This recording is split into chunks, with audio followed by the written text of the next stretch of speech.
And we are live. Hello, everybody. Welcome to the Tuesday edition of Extra Credit Plays. I am your host, Nick, and joining me, as always, is the mistress of ships herself, Bunny Girl Nix. Hello. And making his return to the Phoenix Press YouTube channel, we have the one-time co-host of the Friday Night Frenzy. The princess has returned. We have Sharon. How's it going, guys? So, Sharon, for those who may not remember your illustrious run, can you remind us who you are? Well, I'm your local hobbyist out in the Grand Rocky Mountain State. I do live streaming via my Twitch, loremaster_Shiro, spelled with an E. Nice. And really, other than that, I've been kind of moonlighting as a day wagey and playing video games in my spare time. Nice. Good to have you back, brother. Good and to Nick, be back. Oh, sorry, I cut you off there at the end. Oh, just saying, good to be back. Yes, hopefully this will be one of many. But Nix, how you been, my friend? I've been good. I recently got through the first dungeon of the Wind Waker on my Twitch. Nice, I actually caught a little bit of that. Unfortunately, before I had a chance, the first video for Wind Waker was taken off by Twitch, so I'm gonna have to go back and we're gonna pretend like I didn't go through all of that. Why was it taken down? That's what happens after a few days. Oh, okay. Yeah, and I was like, yeah, I'll do it later, because I was gonna put the first video up on YouTube alongside the second one when I did the second, but I didn't do that, so. Yeah, this is why I like YouTube. It automatically archives it. Oopsie doodles. Well, I'm just gonna have to go back, play the beginning, and pretend like it came first. I mean, it's not like you haven't played those games to death before. Like, oh no, I have to play this game again. Oh no. This game I loved so much. No! But I'm not actually a really big fan of the beginning of Wind Waker, or Wind Waker as a whole. I mean, I love it, but like, I'm not a big fan of its long, unskippable cutscenes. Fair enough. I think video games should all have cutscenes that you can skip. Or at the very least, like once you beat the game or once you've already seen the cutscene once, you can do that. Some games do that, and thank you, game devs. But a lot of them are like, nope, we spent $15 million on this cutscene. You're gonna watch it. Yeah. Oh. Now, granted, you're also, ironically enough, on a show where I am, because I basically got to the end of the Wind Waker Triforce hunt. Like, I'm at the last Triforce piece, and when I looked at my time, I think I spent a grand total of 10 to 15 hours in the game, and that's still collecting most of the heart pieces, filling in the entire map, getting most of the Triforce done, the whole 9 yards.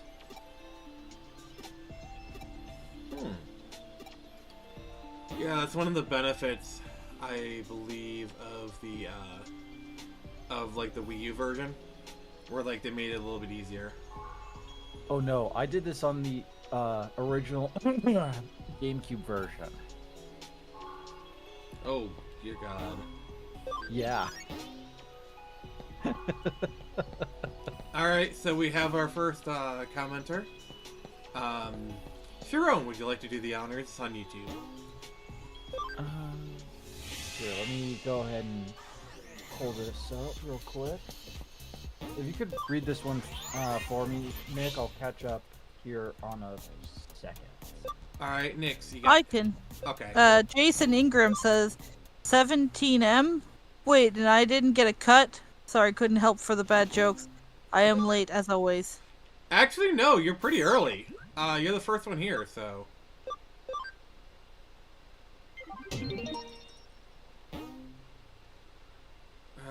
so we got these cases.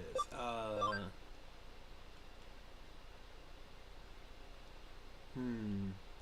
hear briefly singing in Eden. Help me find it. Okay. Alright, so we gotta go somewhere.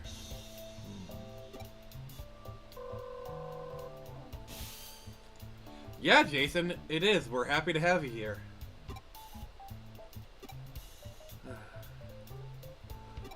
So, Shiron, I hear you prepared a drink specifically for the stream.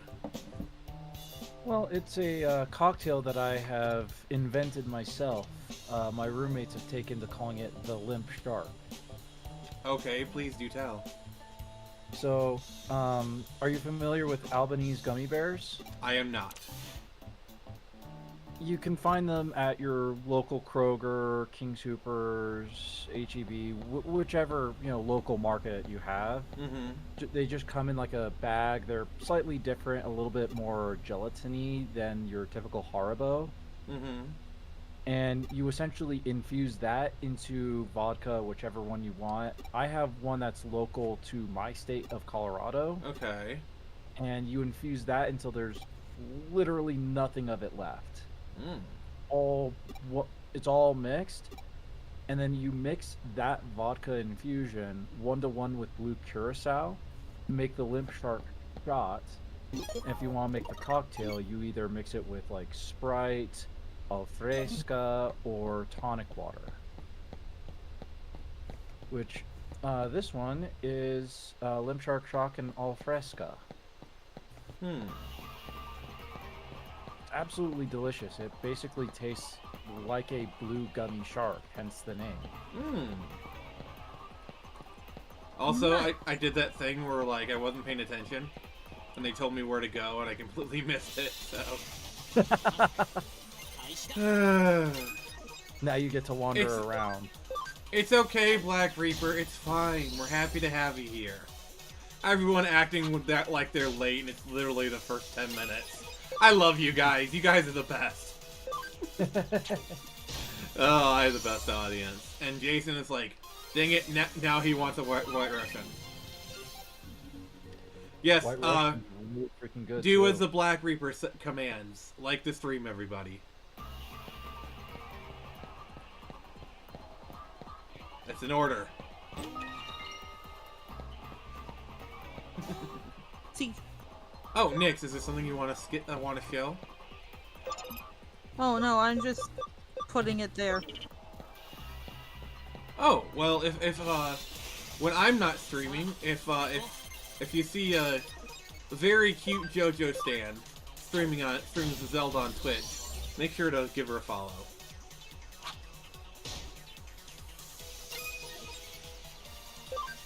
Yes. Yes, our Reaper King has spoken. So as you can see, Sharon, we got a good set of people here in the audience. They're good. I like them. Oh yeah, they all seem like upright folks.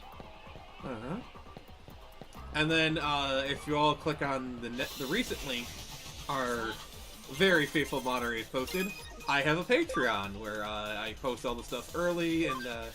Pretty sweet, and I'm trying to get to 5 followers, and then I'll do a reaction to the first season of the Wheel of Time show. I did the first episode, and it was horrible. It was torturous. But if you want to see that pain, you can. Just go to my Patreon. When I get to 5 patrons, I'll do the rest of the season.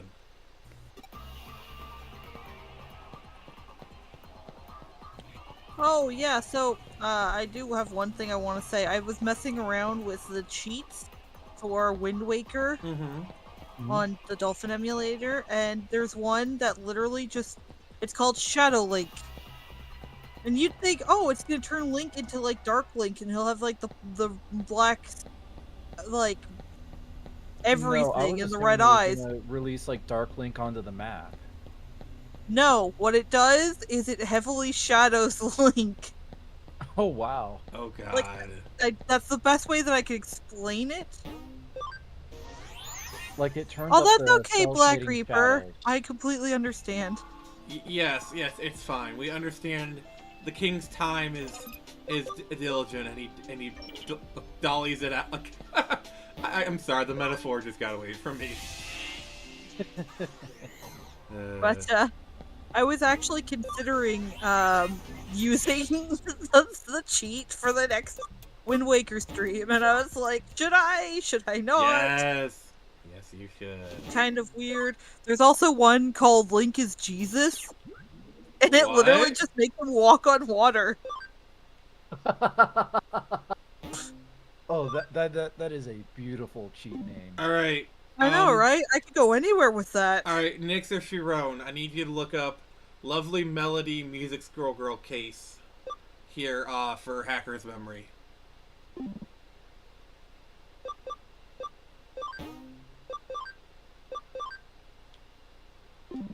Alright, and then, so Jason Ingram says, so Link turns into Goth Link? Sort of, not really. So, it just kind of ups the shading on the shadows to make certain parts of Link darker looking. And, like, the shading on his shield and on bits of his clothing goes completely black. It looks very odd. Alright. So while Nix is looking that up... locations? What? Are you needing the locations? Yeah, location of the next, where I need to go. So, I've looked it up. Most of this is going to be in Kowloon level 1. Okay, so I've already been to the thing and talked to the girl. Alright, so you need to go to Area 2, aka the Junk Plaza, talk to the music girl, which you already did. Yep. Area 3, you need to follow the path north, east, then north and west. And when you reach the junction, this time take the north path and enter the next area. Okay. I'm assuming this is Area 3. Alright. So I do what? So keep going north. So now we're in Area 4, I assume. You'll see a T-junction at the start. Right path leads to the area with the yellow firewall you can see. You won't be able to pass. Left path is the one you want to take. And you should see a treasure chest to the west, aka the left. I got that. Open it for an export. When you head north, you should see a broken robot on the ground. Mm-hmm. According to that, we'll get back to this once you're... Yep. This won't take but a moment. Yeah. Alright, Nick, can you read Black Kai's comment? Yep. He says, well, I've been trying to catch up with my manhwa. Over 100 chapters to go. It's also ongoing. Still over 300 chapters. Oh my goodness, I read a lot and watched an over 9-hour YouTube video that had the rest. Oh god. So you're going to want to use a restoration on it. I can't. Restoration hack. You can't? Did you already do it? You or are do you crazy. not have the 9 hours. restoration hack? How do I get the restoration hack? Well, I'm asking you if you have it or not.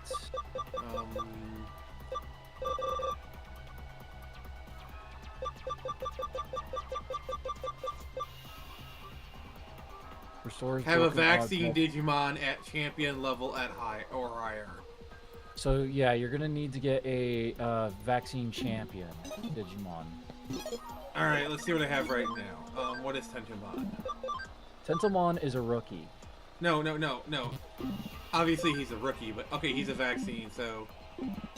Alright, I guess I gotta do some grinding. Oh, hey, Jesus! We have Jesus in the chat, guys!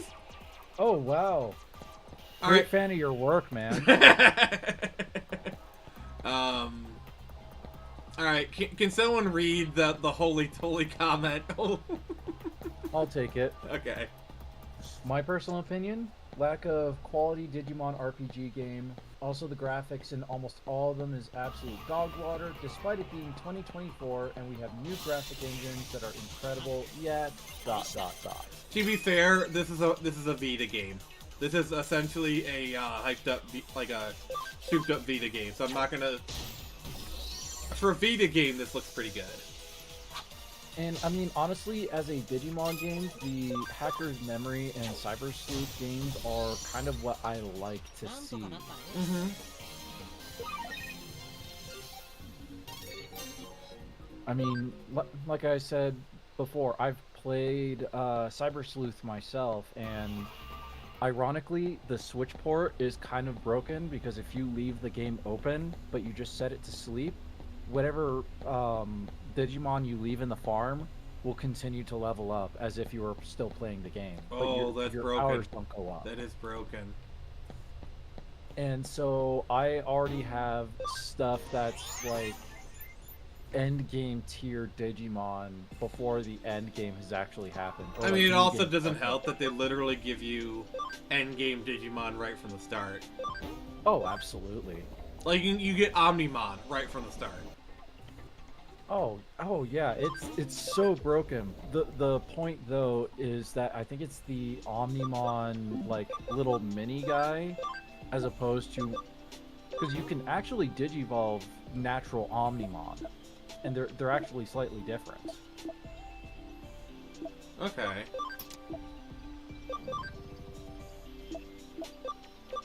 But I mean, I've gotten things like Omnimon, Devimon, Devimon. Like, I've got a list. Oh, you do? Oh yeah, I think I've also got like 3 level 5 farms. God dang, bro.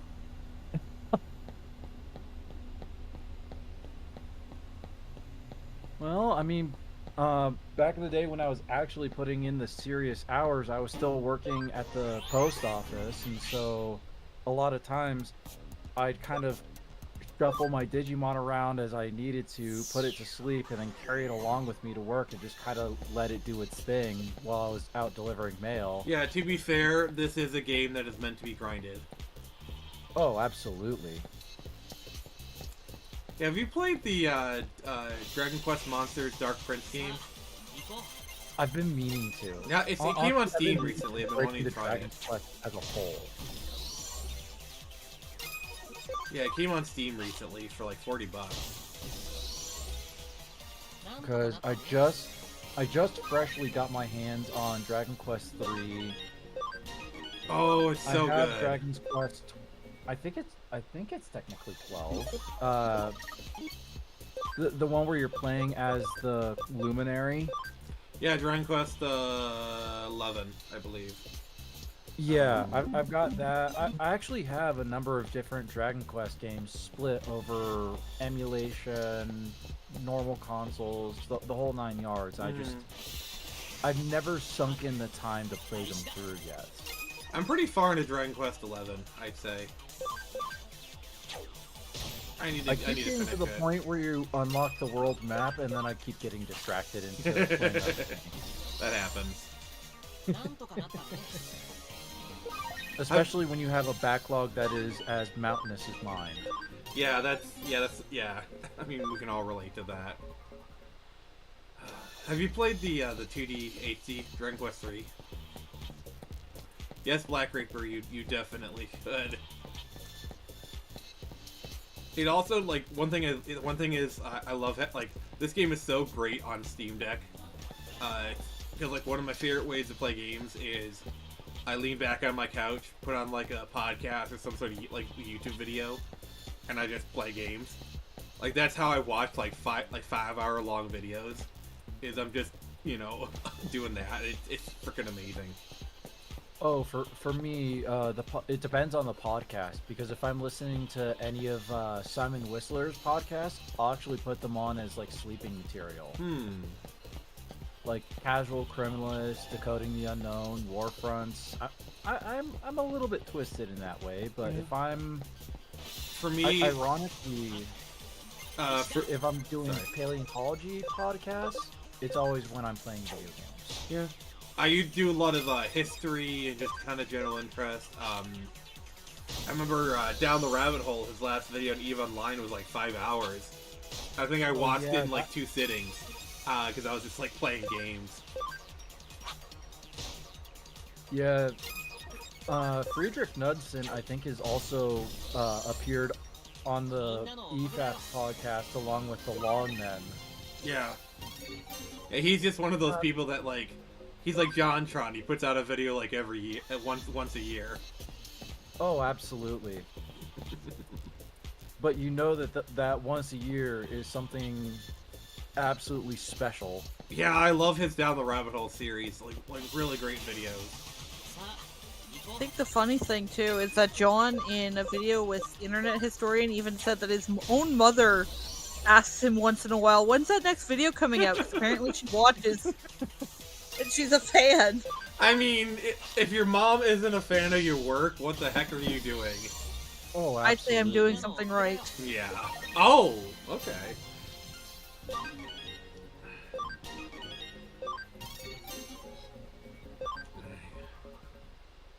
Oh, so Black Reaper, alright, we got some comments to catch up on.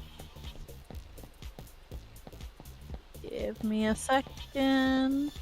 Jason Ingram said before the Jesus comment, "My brain is cooked at the moment. I am watching this and playing Mass Effect 2, so laugh at me ad nauseum." Ha ha ha!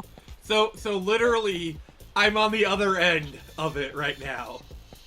Oh, God bless you, you poor, poor soul. Oh god, so instead of me listening to people while playing games, people are listening to me while playing games. This is weird. Black... Mom, come pick me up, I'm scared. Black Reaper Kai says, "Ha ha ha, I find these manhwa on YouTube, so then I look them up and read the rest." That's fair. Yeah. I kind of found, when I was reading manhwa, I kind of found them on my own, just kind of like searching the deepest, darkest reaches of the internet. Oh god, the As places you you've been, Nix. The places you have been. But no, it's just like, I have... a Returner's Magic Should Be Special, which absolutely broke me. Just hard to find manhwa that actually interests me, because usually I'll get into one, and then I'll be like, "Oh yeah, I really like the premise," and then you get in a couple hundred chapters, and you can tell the author's just dragging the story out as long as possible, so then I kind of just drop it, because I'm not interested in it anymore.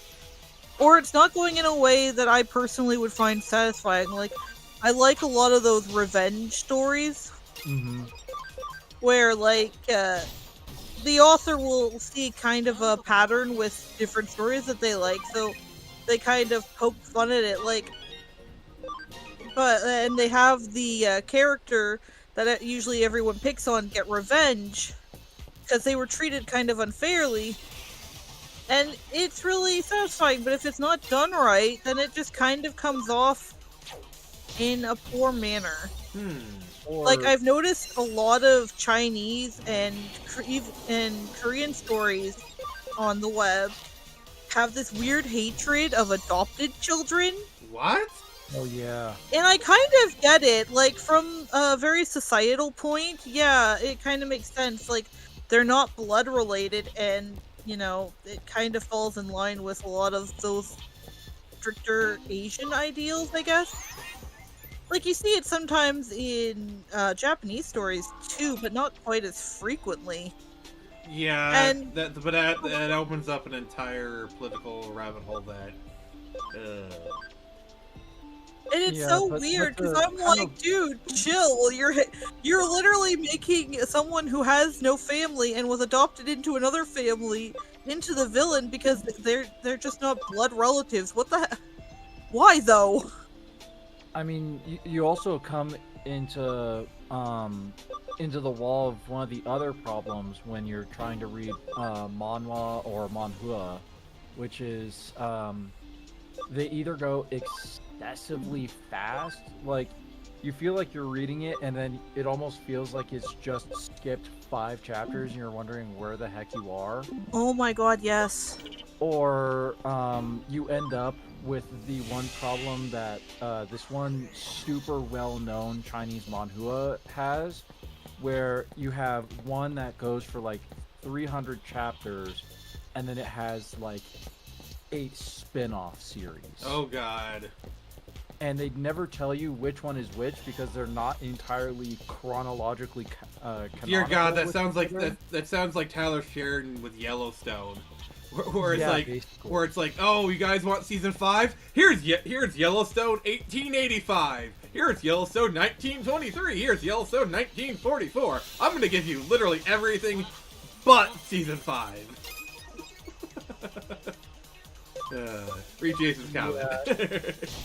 Just It's one sec, I gotta so get through all the bad. others too. Okay, cool. So, Black Reaper says, hate waiting for the rest of it. Yeah, that's... Buddy, I was there. I don't read manhwa as much now that I'm more into AI chatbots and I'm getting back into writing my own stuff. And also, I have Twitch. Your but- legendary JoJo chatbot addiction. No, but like a whole bunch of other ones too. I mean, like, I don't know, I can just make the story go in whatever direction I want and it's so much more satisfying. Fair enough. Nelson says they also put it on Switch as well. And Jesus says, don't get me wrong, I love Digimon, but the games need help.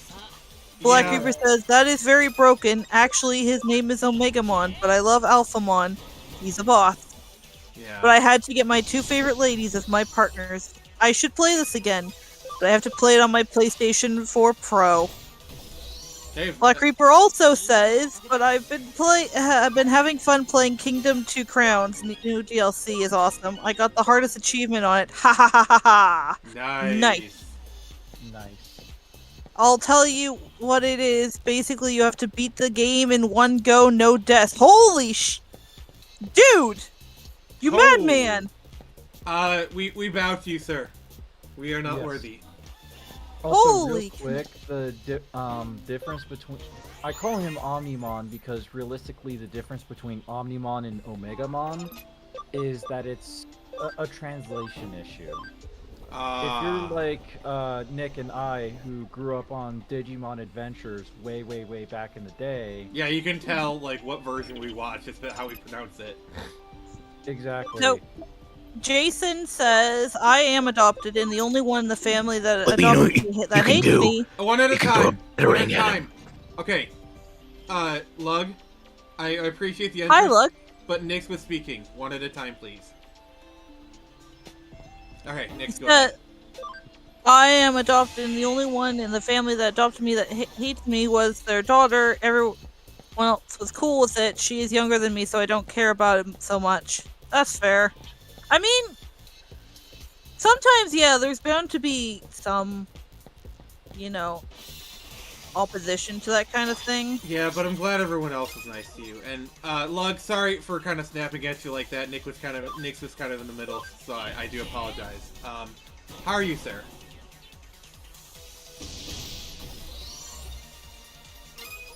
Lug, buddy. Might be having. All the oxen free. Hello. Yes, I think I'm having a bit of a connection issue. All right. But I do apologize for kind of snapping at you. Like Nyx was like talking, you're kind of. I do apologize. That was uncalled for. But how are you, sir? Tire troubles. Gonna have to find a different air machine. Wait, what?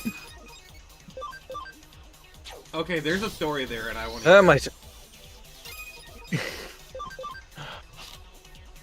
Well, the tire's starting to go.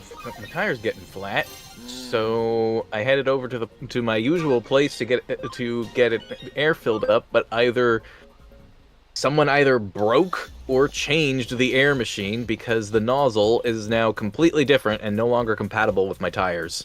Oh darn! Those sons of bitches.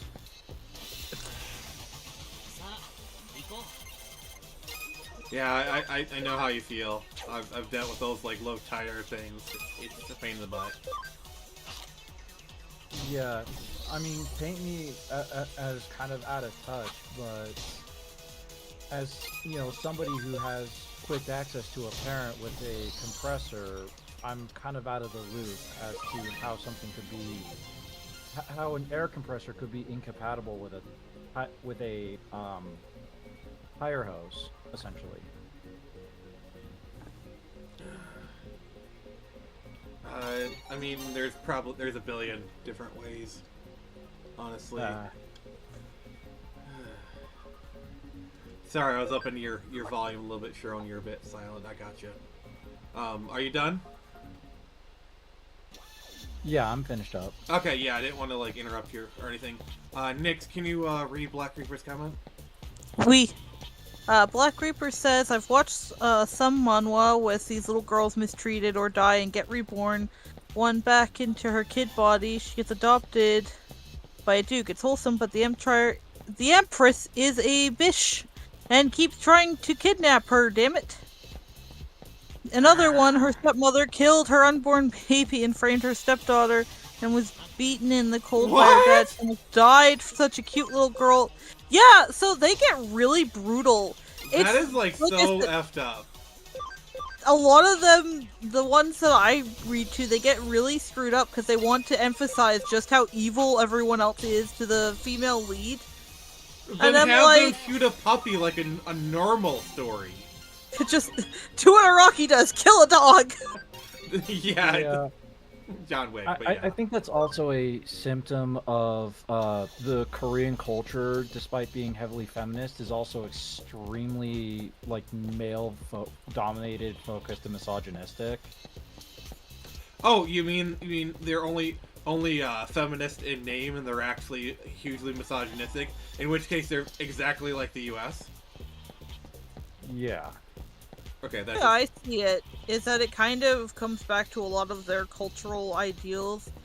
A lot of the ones I read, nobody really ends up liking the female lead until she is either reincarnated, goes back in time to her old body, or someone completely new takes over her body and starts to fall in line with the ideals that their society kind of like upholds. What? Yeah, it's really screwed up. I don't like it at all, but I get that. But the way you just casually just said it, like you were ordering burgers at McDonald's, was even more messed up. Yeah, so like I said, I read a lot of these like. Really? You have problems, Nix. Your problems have problems. Well, I don't read them anymore. What is going on? I don't know. But I used to read them like a lot, a couple years ago. She used to read them. She doesn't read them anymore, guys. One of my favorites, and the one that kind of got me into them, I forget what it's called specifically, but it was the best of them because it completely subverted the whole, oh, the female lead is takes over the body of the villainess of the story, and she does. She takes over, but instead of becoming the subservient girl that every other female character is expected to be, because, you know, that's kind of the whole shebang, is, oh, they should fit better into society and people will like them more. She goes completely the opposite direction and says, screw you, I'm gonna be who I am, and if you don't like it, you can fuck off. Okay. And she becomes a total girl boss, but she does it in such a great way that it really, really makes the story so much better. Like, she adopts this wolf dude who like has a human form, fixes him so he can speak again. He got his tongue cut or ripped out by his clan, and he comes on to her side. She's like a duchess or the daughter of a duke or something, as her butler, her head butler. Okay. She has a money-hungry maid who will only do things if she's bribed, and it's kind of hinted at that the maid has some kind of, like, goddess blood or something in her. Oh my god. She's like a holy figure. I remember reading this for a while. The female lead that has all these different guys after her, including the female lead of the original story, because it all takes place in like a book that the protagonist used to read, and she found that she was really much more on the villainess's side because everyone treated her horribly, and it resulted in the girl's death because she was a spoiled brat, yeah, but she only acted like that because nobody liked her, nobody was ever nice to her, and so the only way she could get attention was lashing out at people. Suddenly, everything about you just makes so much more sense. And it's a really sweet thing because she puts You the think it's male lead. sweet? It's really sweet because she puts because the female lead puts the male leads of the original book in their place.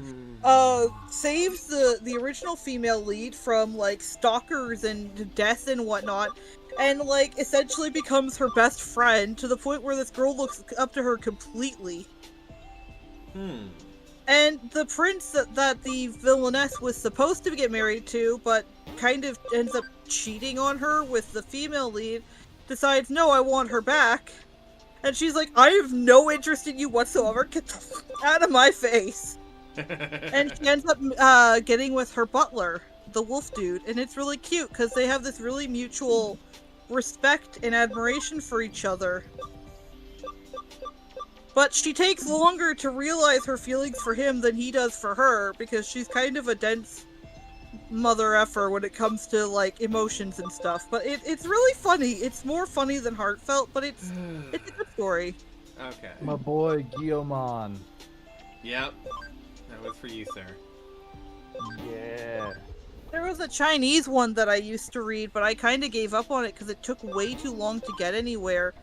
But it's basically this family, the mother and daughter are cast out, and the mother dies in a mental hospital because her son becomes infatuated with this girl, and they only adopt her because her husband was infatuated with the girl's mother, and it kind of she was the villain of the original story, but she goes back in time using the knowledge that she has of the future to essentially make her family's life so much worse. It's kind of like a Snow White story, but Snow White isn't the innocent goody two-shoes. She is a manipulative gold digger, essentially. And you're rooting for the mom and the quote-unquote real daughter, because like her biological daughter gets really shafted too in the original story, to win. But then it takes so long, and it goes, and it meanders, and it meanders, and it meanders, and I'm like, okay, I'm done now. You keep Girl Boss, and I'm just not gonna read it anymore. Oh, this is a really... Oh, the grind towards getting the champion is... I gotta get Tentamon to level 15. I'm gonna keep reading comments. Black Reaper Kai says, another one, her stepmother killed her. Oh yeah, I heard that one. Another one loved her younger sister, but she poisoned herself and framed her older sister. She was executed. Like, bro, she was reborn in a family that loved her so much, but she also wants revenge on her old family. Oh, been there, done that. Yeah. Just gonna let that settle in. Yeah, Jason Ingram says, dude, I've written some dark stuff, but not that dark. Directly Per Kai says, LOL. I mean, manga is no better, right? They've done brutal, dark shit as well. Yeah. Dear God, very brutal. I watched this anime. It was as dark as... Man, ReZero is dark as well. Yeah, I mean, and Black Reaper Sky says, like, holy hell, man.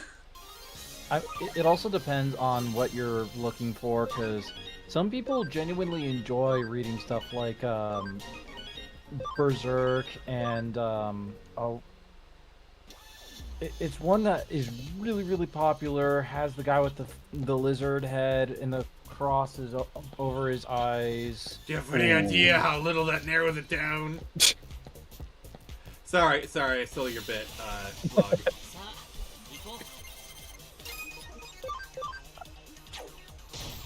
Dorohedoro. That's the one. Oh, since we're on like anime and being controversial, apparently there was this one scene in Dan to Dan that's getting like a lot of controversy, and I think you even posted about it. Where like, I don't know the context, but it's like the guy and the girl, and they're in high school or something. Okay, so I know this, and I can explain it. Technically naked. Yeah. Technically, not completely though for her. Alright. So, I don't know the full context behind the scene, but I know the scene quite well because it's been talked about to death. It was only controversial in the manga. For some reason, the anime got a lot less controversy. Because people chilled the fuck out. Because the guy himself was not naked, and the girl had on, like, they both had on underwear. No, he was completely naked, and all she had on was her bra and underwear. Okay. Yeah, in the manga they there were was- both completely naked. So why were they No. like that? What was the context? I don't know, but I'm pretty sure they just gotten done fighting a Fighting. monster. They were fighting. No, they were, but I don't know the full context behind the scene, but I know the controversy spun because a lot of people were really upset that quote-unquote minors were being sexualized in such a disgusting manner, and it got a real person doxxed. And his Yeah, it got the best manga way... author docs. What? No, also, someone on Twitter, Chibi Reviews, was doxxed. They doxed Lazy the manga YouTuber. author as well. Oh god. But yeah, no, it was a whole big thing. Funny enough, when the anime decided to do its adaptation of that scene, nobody gave it hell. Everyone thought it was just a funny scene. So I don't know. People are stupid. We should keep stupid people off the internet. That's what I got out of it. That's all Alright. anyone got out of it. I think I'm gonna have to abandon this case and start another That's- one because I need to level up some more, and this is just taking too long. I never heard anything about it, the manga. It was when the clip from the anime came up. Actually, I read in to the area more. We could probably skip the bot and just head to Kowloon 5, because you do have to Wait, end Kowloon up fighting 5? Lala. Kowloon 5, yeah. How do I get to Kowloon 5? It's the level 1 area 5. Okay. So, you know where the robot is? Alright, let me just, Alright, Nick, can you read some comments while we're doing this? Black Reaper Kai says, Dan to Dan. Lol, yeah, homeboy was naked because of aliens. They wanted his banana, LMAO. Yeah, that's a plot point. Oh First my he gets his god. balls stolen, then they try to steal his dick. Oh god. Because I read more in the robot that this walkthrough wanted you to redo just gives you a Lucamon medal and an HP spray. Oh yeah, that sounds very optional.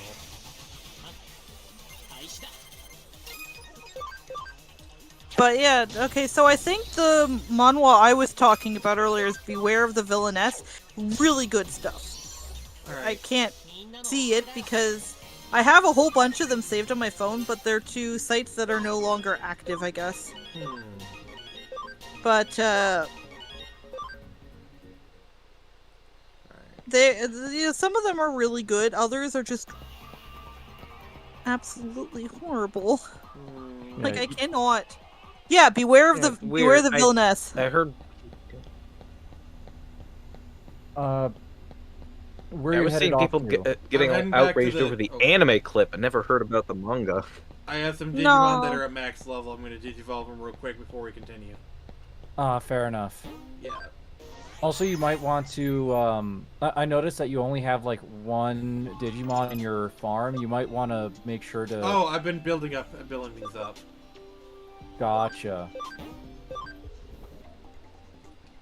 Well, I first heard about this whole ordeal when it was the manga being talked about before the anime got a chance to adapt the scene, and then when the anime adapted the scene, it kind of came back around, and people were like, "Oh, can't believe people were actually pissed about this," and then the people who were pissed about it are like, "Oh no, nobody was ever da-da-da-da-da." And they're still trying to, like, say the guy that they doxed and sent death threats to deserved it because he's a horrible son of a gun, and I'm like, dude, chill the hell out. Alright, everybody. Chill. Like, it's just... It's just a manga. It's just, they're not real minors. They're not real children. They're characters. They're Alright, need to get ink to and 14. paper. Okay. Well, let's not worry about that for Ooh. now. Ooh, yeah, get the new guy. Black Creeper Kai says, I am watching the Villainess. I will go down in Renamon! history. Hell So- yeah. Man, but funny, I don't like the heroine. She's a shady bitch and doing shady shit. They typically do. Yeah. Oh, One- man, I love Zubamon. Zubamon tends to get really broken really quickly once you Really? get him up a little bit more. Vmon's my boy. I love the Vmon line. I mean, Vmon's also absolutely awesome. Alright, so let's continue One- on. One yeah, so specific. head back to Kowloon Area 4 where that robot is, because you're just going to go past him into Kowloon Area 5. Alright,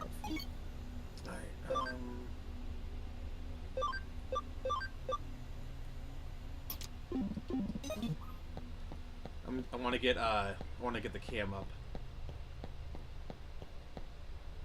Alright, so while I travel there, Nix, any more comments? No. Oh, okay. But as I was trying to say Reaper's before, had a lot to say. One at a time, guys. Nix, you're saying? I was gonna say, one series that I've been that I used to read that I've seen a lot of people, especially in the LGBT side of Twitter, talking about. I thought they all went to Blue Is- Sky. No. Anyways, that I've seen people talking about trying to paint it in a good light because it's uwu cutesy Yuri shit. Even though no, it isn't, and I can say that because I read it firsthand.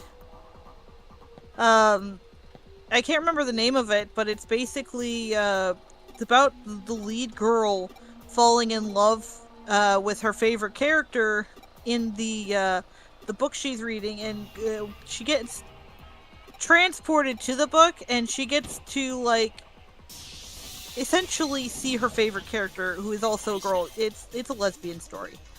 But a lot of people are trying to claim that it's wholesome and all this other shit, and I'm like, I read it. Alright?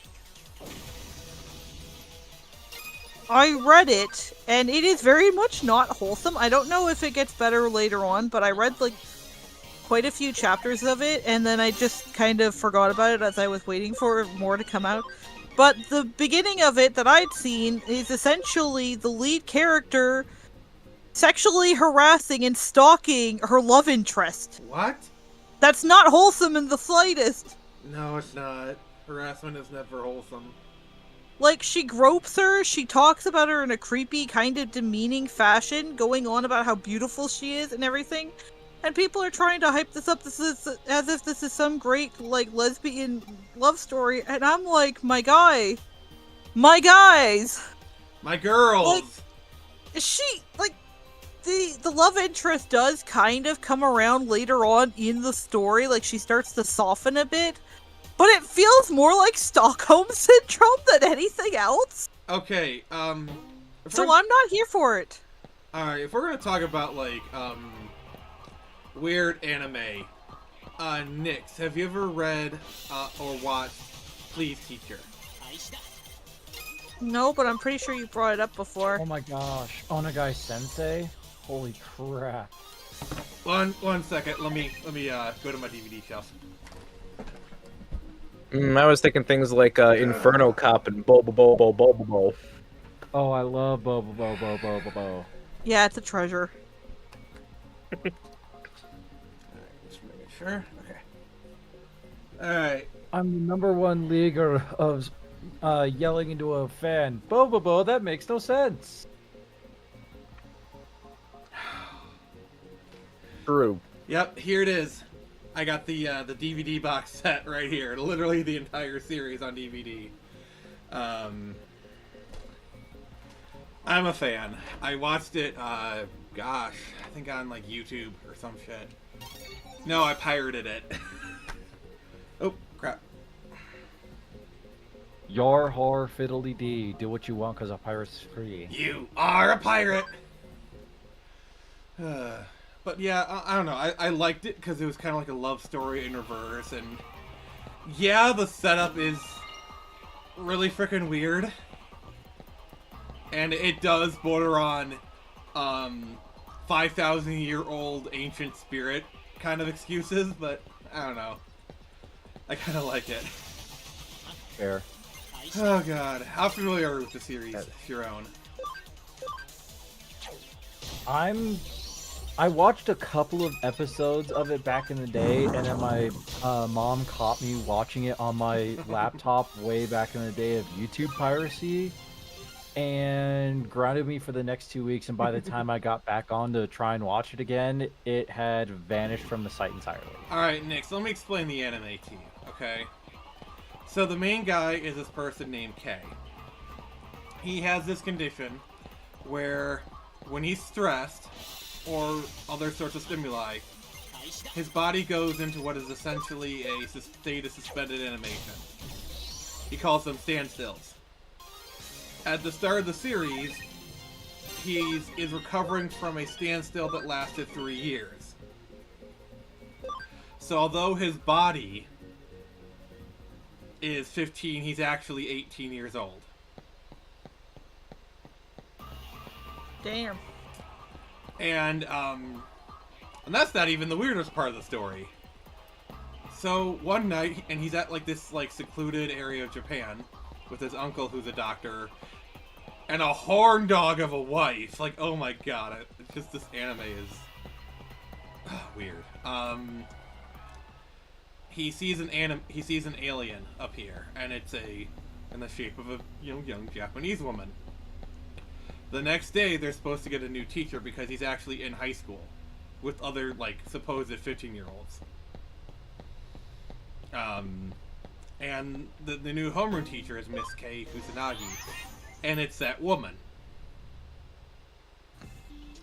And then it turns out she moved in right next door to him. And How convenient. yes, it's almost like this is an anime plot or something. What? So he's helping her move in. All right. Oh yes, we gotta do Gabumon. He's helping her move in, and one of the boxes falls over, and it's a bunch of toys. You're one level off on the Tentomon, man. Yeah. I just want to see. Yeah, he's vaccine. Okay, cool. So, he confronts her, she reveals there's some shenanigans. The next episode, they're talking in, like, the sports locker. It gets, clothes on them. So they're talking. Can't teleport out and they get found. And it's revealed that they're married. That's what the guy says.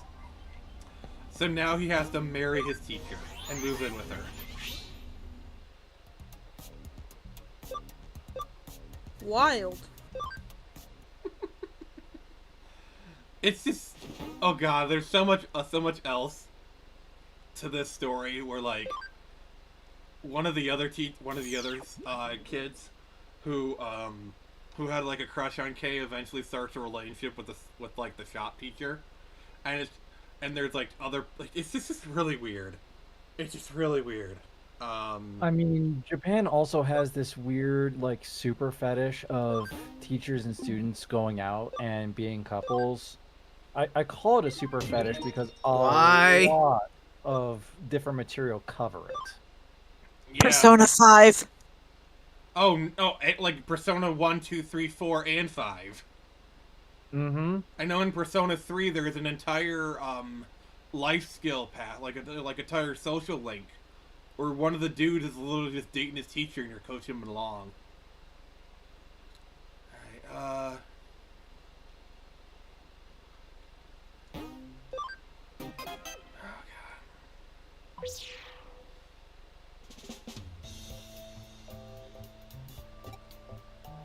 But yeah, it's weird. So Nick, now that I have described the anime to you, like what are your thoughts on it?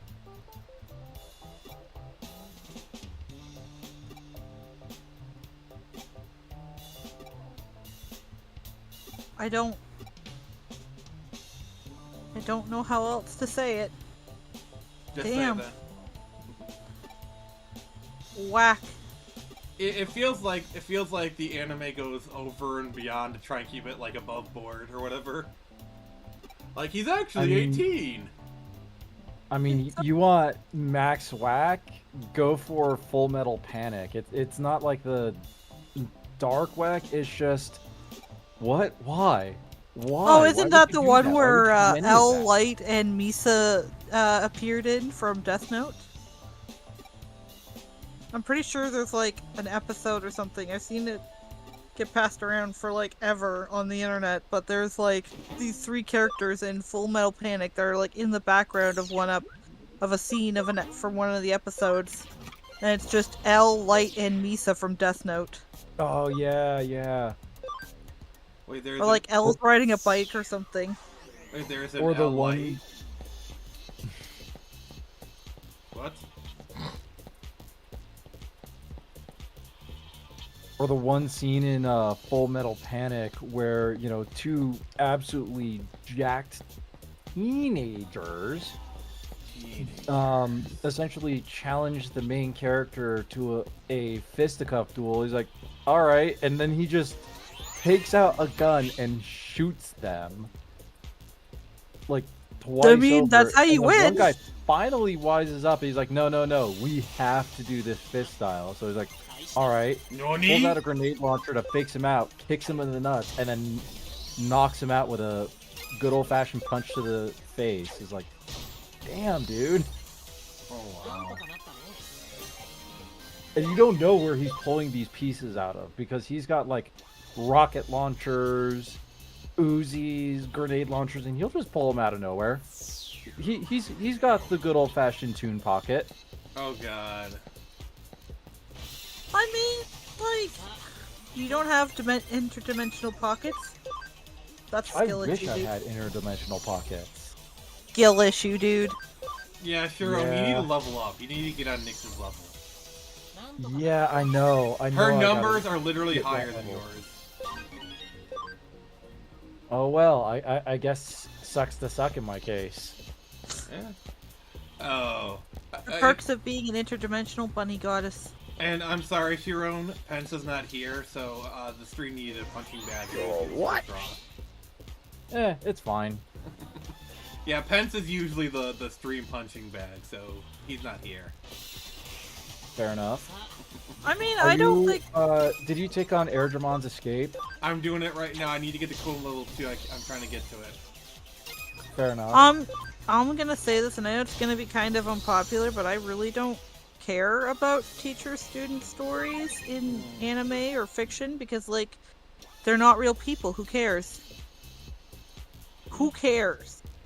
I mean, Fiction. there is some line. Like, I can kind of get what you're saying, but at some point, age differences do matter. It can just be weird. I mean, sure, but then just don't read it. But I how will honestly you don't- complain? Right? But, like, I honestly don't care. You can do pretty much whatever the hell you want in your story. It's fiction, as long as people aren't actually going out and hurting others. Who I mean, cares? I'm not complaining about it as a bad thing. I'm just saying it's kind of whack. I mean, if the story behind it's bad, like, we'll say, Avengers 200, yeah, that's really stupid. It's not because, oh, well, you know, she's dating the guy who assaulted her. It's more of it's just stupid. It's a bad plot. It was a bad idea. It completely destroys a good female character. Well, an okay female character. We won't. Carol Danvers not getting that glowing of a reputation. To be fair, you know, if it wasn't that, something else would have ruined her. But it also ruins the male characters in that story because they're just kind of going along with it like brain dead zombie morons. Oh yeah, this is totally great. Oh, this is fantastic. And they tried to retcon it later on in a different comic altogether, and have Carol be like, "Well, what the hell were you guys all on?" But no, it was a decision, and I think the biggest insult of all is that it was their 200th story. It was their way of celebrating the book at 200 issues, and it's a terrible idea executed horribly. Yeah, and speaking of anniversaries, for the 50th episode of Comics Watch, we're reviewing Avengers 200, and Nyx will be making an appearance. I'm gonna get notes together of just why it's horrible. Yes, yes. She'll be making a special guest appearance on the Comics Watch podcast. And Black Reaper Kai says, true, Nix, but these things do happen in real life, lol. But if it's just fiction, I don't have a problem with it. Yeah, like I said, as long as nobody's getting hurt, like, for real by this kind of stuff, then it can happen in fiction. I'm one of those rare few, unfortunately, that has a functioning brain and can tell the difference between reality and fiction. Something bad happens in real life, that's shitty. That's bad. I don't like it. Teachers and students of questionable age getting together, that's bad. That's an abuse of power. But if it happens in a show or whatever, and it's not like people are trying to glorify it, quote unquote. A lot of these stories do glorify it, like a lot of the romance stuff, and that's the problem. I don't. It's not a problem because it's fictional, and as long as you have a functioning brain, you should know the difference between characters, little lines on paper getting together for the sake of a story, and actually going out and trying to screw your teacher. So, okay, I know not everyone does. Okay, let's take this to its logical conclusion. I didn't mean for it to go this here, but it is what it is. So, by your logic, a story where a 50-year-old salaryman is dating a kindergartner, that's okay. It's really fucking uncomfortable, and I'll never read it. That's essentially where your logic leads, and like that's some Lolita crap that I just no. Like this rides the line. This is as far as I can go.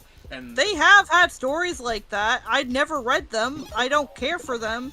But as long as nobody's hurting actual living human beings, I can't say that I care too much.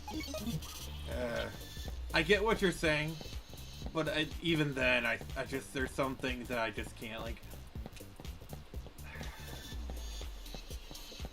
I mean, I'm not saying I want to ban books because like. You ever heard of that one, I think it's like the Bastille book, where it's like, it was written by a guy in a dungeon in like the 1600s or whatever. It's like a really, really messed up, book or whatever. Where like, they're in like a castle and like they're hunting, it's really, really messed up. I was watching like a Count Dankula video on banned books and he brought it up. Stuff like that. Because I don't agree with the whole banned books thing. But at the same time, you know, should you read it kind of thing, you know?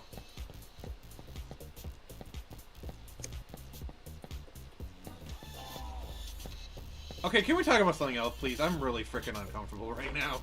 Well, let's flip topics to what I've been playing, which was the Mega Man Battle Network series. Yes, yes, I do love that, and I might just strike this section from the stream afterwards because that went way farther than it really should have.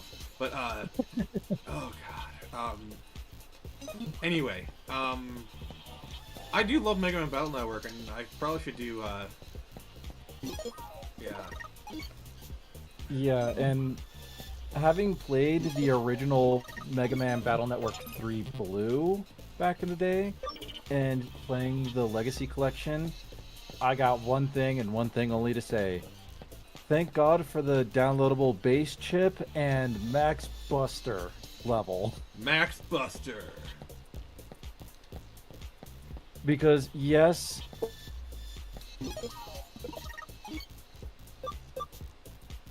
for you to grind out, because most games you playing for longer. Oh my god, just being able to flip on a Max Buster, kind of get through the initial areas of the game really quickly, and then just pile up and kind of get yourself up to snuff. Oh, just so much nicer. Yeah, I'm waiting for Battle Network Volumes 1 and 2 to hit like $20 before I buy it. Because the thing is, I have all the ROMs, and so like if I want to play the games, I can just like load up a ROM. Like literally, if you wanted me to play Mega Man Battle Network right now, I could load it up. Right. I'm just paying for like the conveniences or whatever. Right. The Max Buster, technically because you probably have more of the other Mega Man games, I think you also get the downloadable base chip. Yeah, also the Which, Budokai content, all the bonus chips. Like, they included the stuff on the Wii U version. yeah. And so it'll definitely make the play a lot gobsmackingly pain-inducing. Oh god, yes. Because I remember playing back in the day, I think I maybe got to the first Robot Master in the Battle Network series before younger me got really frustrated with the grinding and left to go play Legend of Zelda. And then kind of ended up forgetting that Battle Network was a thing until his friend at the time ended up stealing his cart. Oh god. And when I was ready to go back and actually play through it, it was gone, and I had realized that my friend had swiped the cartridge from me, and I was very angry. Oh god. Yeah, I would be kind of pissed too. But, you know, playing through the Legacy Collection, I'm actually now at Iceman. Hmm. The water plant level in Mega Man Battle Network 1, which was it's actually a lot of fun being able to go through, because I even jumped into the WWW section in the in just the random net areas, just so I could grind for more coin faster, so I could just start stacking those HP ups and those power ups. And because I also have Max Buster power, I've mostly been focusing on the rapid fire function, and then after that, charge, and then power. Okay. And this is Mega Man Battle Network 1, right? Yes. So all the... it's still where, you know, the sprite work is just primitive enough and just early enough in the development that when you equip on the armors, it doesn't change your actual battle or... You're gonna have a lot more fun when you get to Mega Man Battle right. Network 2.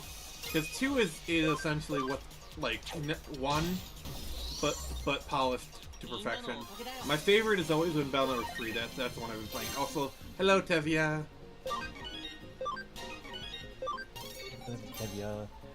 Yeah, I kind of figure that once I hit 2, that's going to be the real stride kicker. Mm-hmm. Because realistically, whenever you play the first in any series, whether it be a Soulsborne game, East, whatever, it's always going to be really, really rough.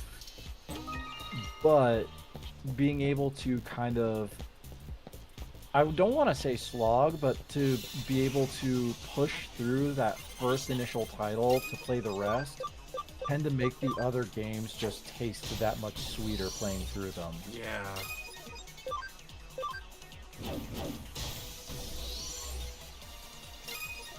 Yeah, the thing about the Battle Network games is they don't change too much. They just add like a bunch of like features on top of things, like different. Like and sometimes switch up the mechanics. They're really good. Like wait till you get to like the style, like the style changer in number 2 is really a game changer. Oh, that'll be really cool. Now the only thing that I could beg Capcom more for in terms of Mega Man collections, please, please, please give us a Star Force collection. Well, the only one they have left to do is like Star Force and like maybe the Legends games is really the last big one they have left. Yeah. realistically, I actually played more through Star Force back in the day than I did Battle Network. And the fact that they have essentially left Star Force to essentially rot on the plate, for now. They'll probably release it eventually because it's not. They also have there's a bunch of like Wonder Swan Mega Man X games. They're also forgetting Mega Man X Transmission for the GameCube. Yeah. And then there's also Operation Mega Man Battle Network Operation Shooting Star, which is like the DS remake. Yeah. That has like the chapter for the Star Force crossover. Which is really interesting because one of my favorite pieces of fan media around Mega Man was actually the death battle between all of the different Mega Men, and the fact that Battle Network just absolutely curb stomped everybody. Wait, how do they justify that?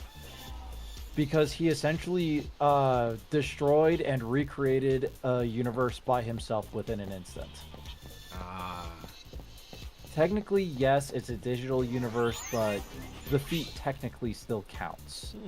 Plus, Star Force's black hole bomb, it could technically suck in Battle Network Mega Man, but at the same time, it just couldn't crush him because he was just too powerful. So why do I feel like the first to go would either be Classic or Legends? Legends went first. Yeah, he is kind of the weakest. And then it would probably Classic. Actually, Classic held out for quite a while. I mean, he was the second one, but it took till like the midpoint of the video for him to actually come in. But Legends basically got ganked right from the get-go. Yeah, Legends is pretty weak. X is... oh god, he's a beast. X is a powerhouse, but he is also slightly limited in that he is purely robotics, whereas Star Force and Battle Network's Mega Men are more energy-based. Yeah. So it leaves a little bit more room for getting things to become broken. Yeah. What about, was ZX part of that? I think he was. God, it's been so long. I need to double check. Yeah, ZX is definitely an interesting game. I think there's 2 of them. I need to play those because essentially Metroidvania is on the DS. No, it was just Classic, X, Battle Network, Legends, and Star Force. ZX didn't even factor. Maybe he's considered a 0? I don't know. It gets to one of those things where you're starting to read more into why they included things rather than just... And Death Battle loves just pull stuff out of their butts. Oh, absolutely. So I will say, I do love, like they have an emergency break glass topic, which is always a Superman versus anime character, because they know that's gonna get them engagement. Oh, absolutely. Like the Superman versus Goku, and then they did it, and they had the exact same result. They knew what they're doing. I think recently they did Omni-Man versus somebody else, and Omni-Man won. It had the similar result. I was like, dude, it's your guys' fault for letting them play the same trick 3 times in a row. Oh, it was Omni-Man versus Homelander, and realistically, really, Homelander, the weakest of the evil Supermen? The weakest of the most mentally even Robert Kirkman, kind of a Robert Kirkman hydrogen himself, bomb versus coughing baby moment. Robert Kirkman himself said Omni-Man would kind of thing.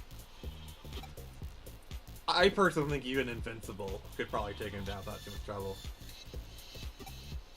I mean, yeah, Omni-Man just kind of decimated a whole planet in an afternoon, or maybe within minutes.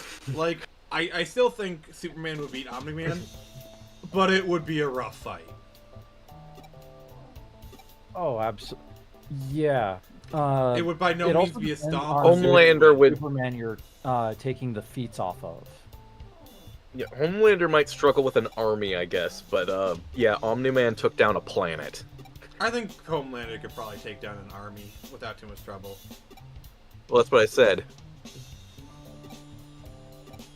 Yeah, well, the thing with Homelander is because he's more grounded of an interpretation of a Superman, they essentially have to make him so much weaker than comic book Superman and infinitely more weaker than, Silver Age Superman, Okay, who could here's a controversial sneeze and statement. crack a universe. I think Homelander could beat DCAU Superman.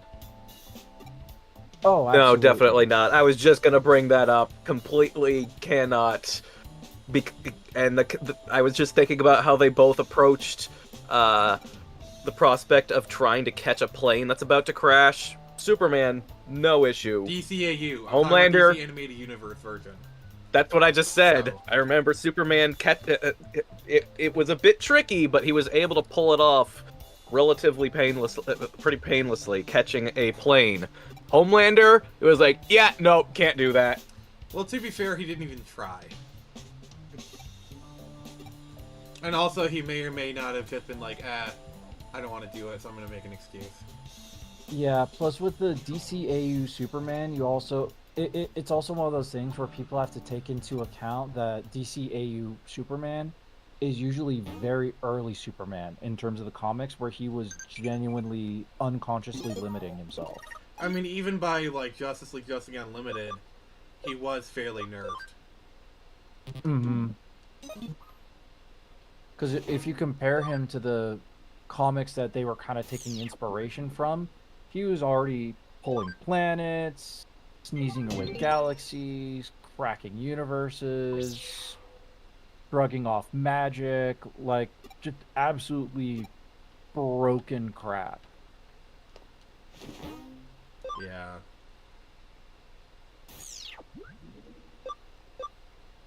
Which is why, whenever you have to death battle a Superman versus anybody else, you have to clarify which edition of Superman you're going with. Because Because you could there's the Superboy Prime thing where, like, your boy literally punched reality. You can't spirit Exactly. bomb your way out of that. No. You know. I do love, even with the Goku rematch, they still had him practically base form. Oh, absolutely.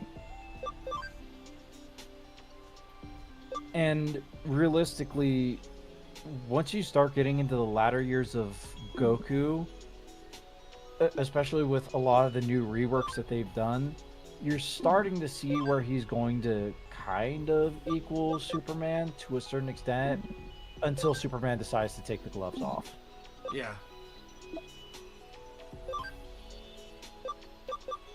And that's usually the problem people never realize is It's like the whole Spider-Man thing where it's like when Spider-Man decides to not hold back. exactly. Yeah, Invincible kind of touched upon it with the "I thought you'd be stronger" thing. Yeah. Yeah, where he basically punched his arch rival at the time into a bloody, gory mess, and then he's like, "Oh, I thought you'd be stronger." He's like, "Oh, that's actually kind of smart as the way to handle that." Yeah.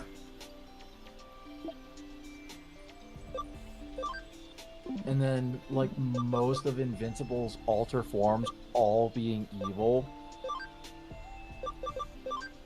Because clearly, it when you have that much power, it takes a great Power comes amount great responsibility. responsibility, but it also takes an extreme amount of character, which most of the other marks did not have. What was the difference? Is it like a person or? Like what?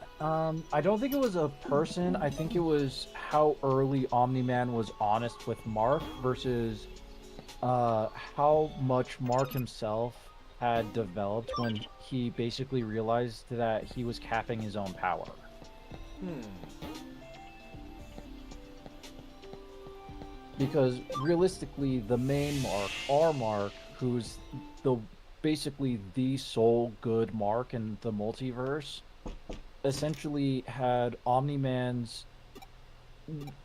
was honest with him the um the latest. Essentially, he was the last one to figure it out age-wise, Mm-hmm. and he was also kind of the last one age-wise to realize he was capping his own power, which means that he had just that much more time to develop as a human being. Hmm.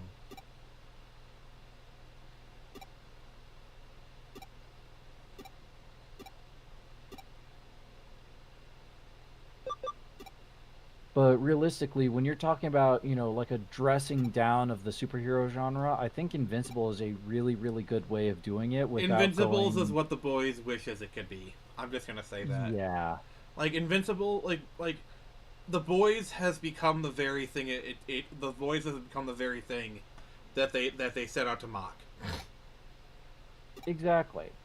Like you just follow their Mhm. Twitter. It's like, hey, we just took current events and we put a boy spin on it. Aren't we original? Yeah, the boys kind of fell into Flanderization, whereas Invincible knew what it was doing, had its writing not necessarily ready, but I mean, it certainly. helped that like by the time they did the animated show, they were like 100 issues in. Oh, So absolutely. like not And only so did they they kind know of. where the characters were going, the story was already well plotted out, and they had plenty of material to work with. Didn't Exactly. it come out Didn't the show start years after the comic was already finished? I think like 10, like yeah, I think it's like a 10, like because Invincible Yeah, the started. comic's from like the early to mid 2000s, isn't it? Yeah, Yeah. And the other thing that Invincible does well that a lot of comics more or less have forgotten nowadays is it ends. I think the biggest thing is it's a loving homage, and I think that's we have a lot of these parodies that come from more of a spiteful place, like the boys. Hmm. Whereas Robert Kirkman is like, I love these characters. I love these tropes. I love these cliches. You know, Oh, and absolutely. it definitely is a like satire parody almost, but it does it with such a love. Well, that's the thing. You can tell the passion and you can tell the love because not only does he know how to mock the genre and the tropes, but he knows how to do it without coming off as angry or spiteful or bitter. It's just like, ha ha ha, hey, take a look at this weird quirk of this weird quirk about comics that's really really funny. Yeah. I mean, that's exactly what I was trying to do with Creature. Um, I make no bones about it. It is heavily inspired by Batman. I'm doing my own Batman essentially, but I'm doing it with love, and people respond to it. Exactly. Yeah, and I guess making good of that concept people really like that was supposed to be brought up in Spider-Verse and then got cut. The whole like, don't focus on saving a whole multiverse, focus on just saving one person. Wish they kept that in. See, I really liked the first movie, but the second one, because the first one was focused on essentially 5 characters, and even then, it was really a 3 character show. It was Yeah. really Miles, Peter B, and Spider Gwen. The other 2 or 3 were more window dressing. And it was great. It was small, self-contained. It was and I love the whole message of just don't be Spider-Man, be you. Be your Spider-Man. Like, it's okay if he does stuff differently. He can still be himself, and I love that message. Like, Plus, there was also enough other exposure from some of the other ideas, like Spider Noir, which geniusly had Nick Cage actually play, a much more toned down role. Okay, as also, opposed can I to just say, full Nick Cage, I'm actually kind of excited for the Spider Noir series. right? Especially since Nick Cage is acting in it, like, it has the potential to be really good. Oh, absolutely. And I really hope they do, like, a stylized black and white kind of thing. I think that also plays into something else that I like to talk about when it comes to, anything, movies, comic books, or anything else like that. People always mock the cheese, the ham, Oh god, all yes, that like, every stuff. time I try and show people, like, Power Rangers, like, oh, it's so cheesy! Like, okay. But guess what? That's what gets butts in seats because people love the cheese because it's funny. And Yeah. the actors look like they're having fun. Yeah, like, there's a reason why, so many actors say, oh, I love playing villains. Because villains have more fun. Exactly. I mean, God, that's why out of the most hated, well, second most hated now Star Wars trilogy, which is the prequel trilogy, everybody beloved for 3 because you have the most cheesy villain doing nothing but chewing scenery and laughing like it's his day job. Yeah, like, that's the reason why I think, like, people are saying, oh, in 10, 20 years, the sequel trilogy is gonna have a reevaluation. I mean, maybe? No. Like, I mean, I will say there'll probably be people who grew up with the sequel trilogy. Probably defend it a little bit more, but the difference between, the prequel trilogy and sequel trilogy is the prequels were still made with, like, intention, with love. There was a whole thing about it. Exactly. Like, I'm not gonna, like, yes, there are good things about, the sequel trilogy. I do enjoy some things. I like the idea of Kylo Ren. Oh, there's so much half-baked stuff.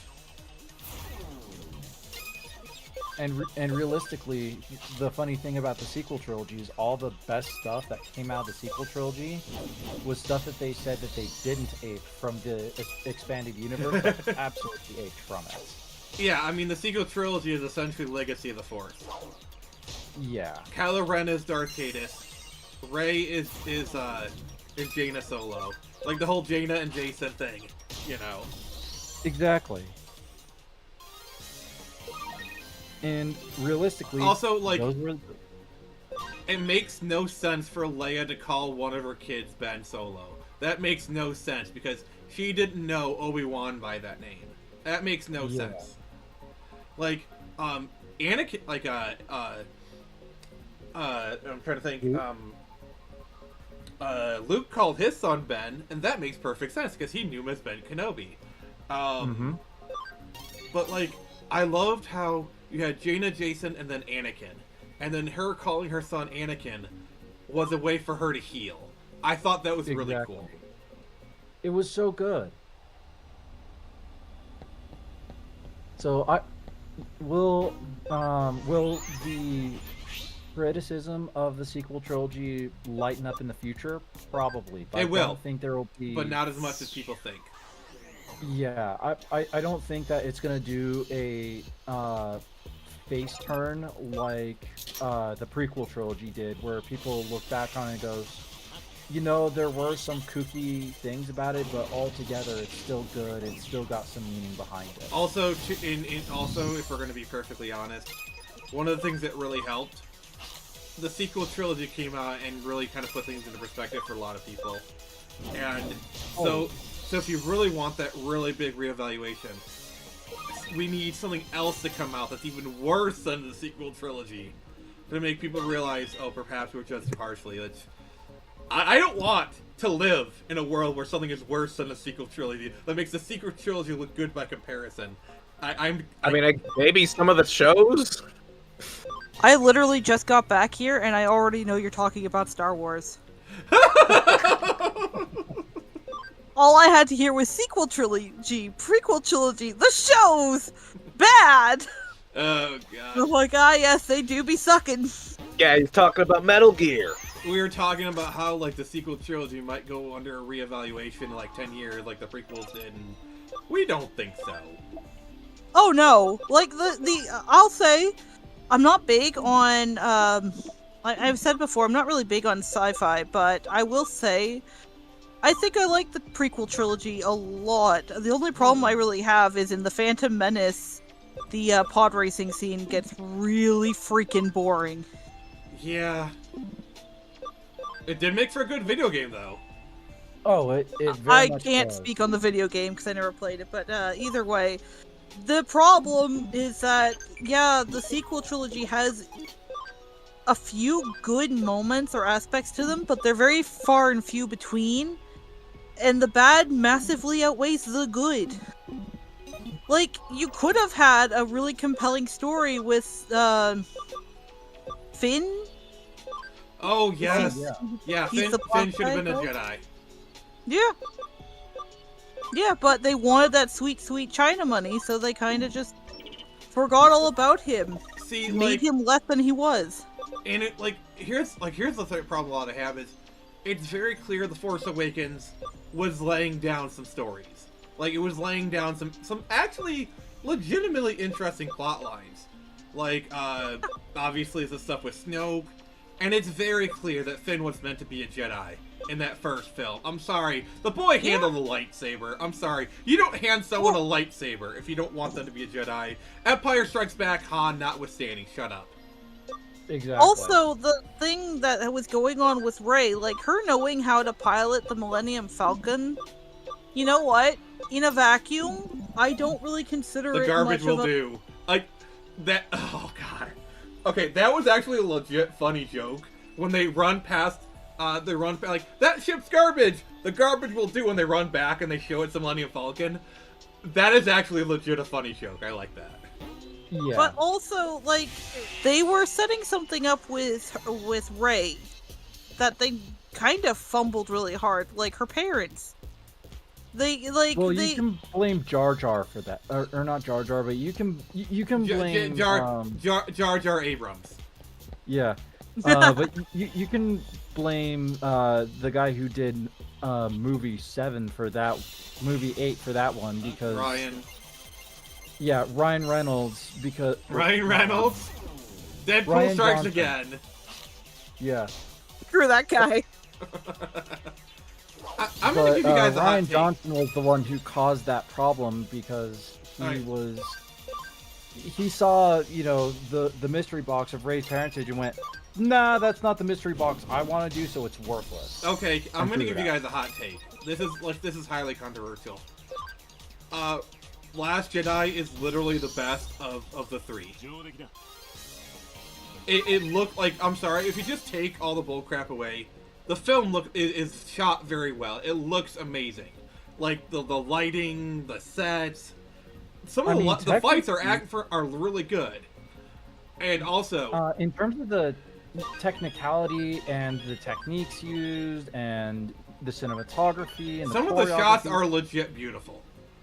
they're very good. It's the writing that falls flat on its face that makes it. But here's the thing. Yes, the writing is bad, but at least they're trying new ideas. Because Force Awakens is literally A New Hope. Rise of Skywalker. Shot practically. That's why it was so good. Rise of Sky, it's kind of like it's the best by default. Rise of Skywalker is somehow Palpatine returned. That's all we need to say. Yeah. It'll cause actual brain damage if we said more. Yes. Also, I love watching that literally clip. You can tell Oscar Isaac knows that line is trash. You can just tell. He doesn't even want to look at the camera. Yeah. He's like, the sooner you get me off camera, the happier I'll be. They took the infinitely better clone Palpatine plot line from the expanded universe comics, summed it up in a line when in reality that probably should have been a TV show all on its own to explain how this all happened And the other worst thing is realistically, they don't want to do that. it Somehow completely- Palpatine returns. it completely invalidates Return of the Jedi. Because Exactly. apparently the one that the Palpatine that was thrown down the shaft was a clone. It also, like, completely does a lot of damage to Palpatine's character. Like, he's not the kind of guy who'd go around making clones.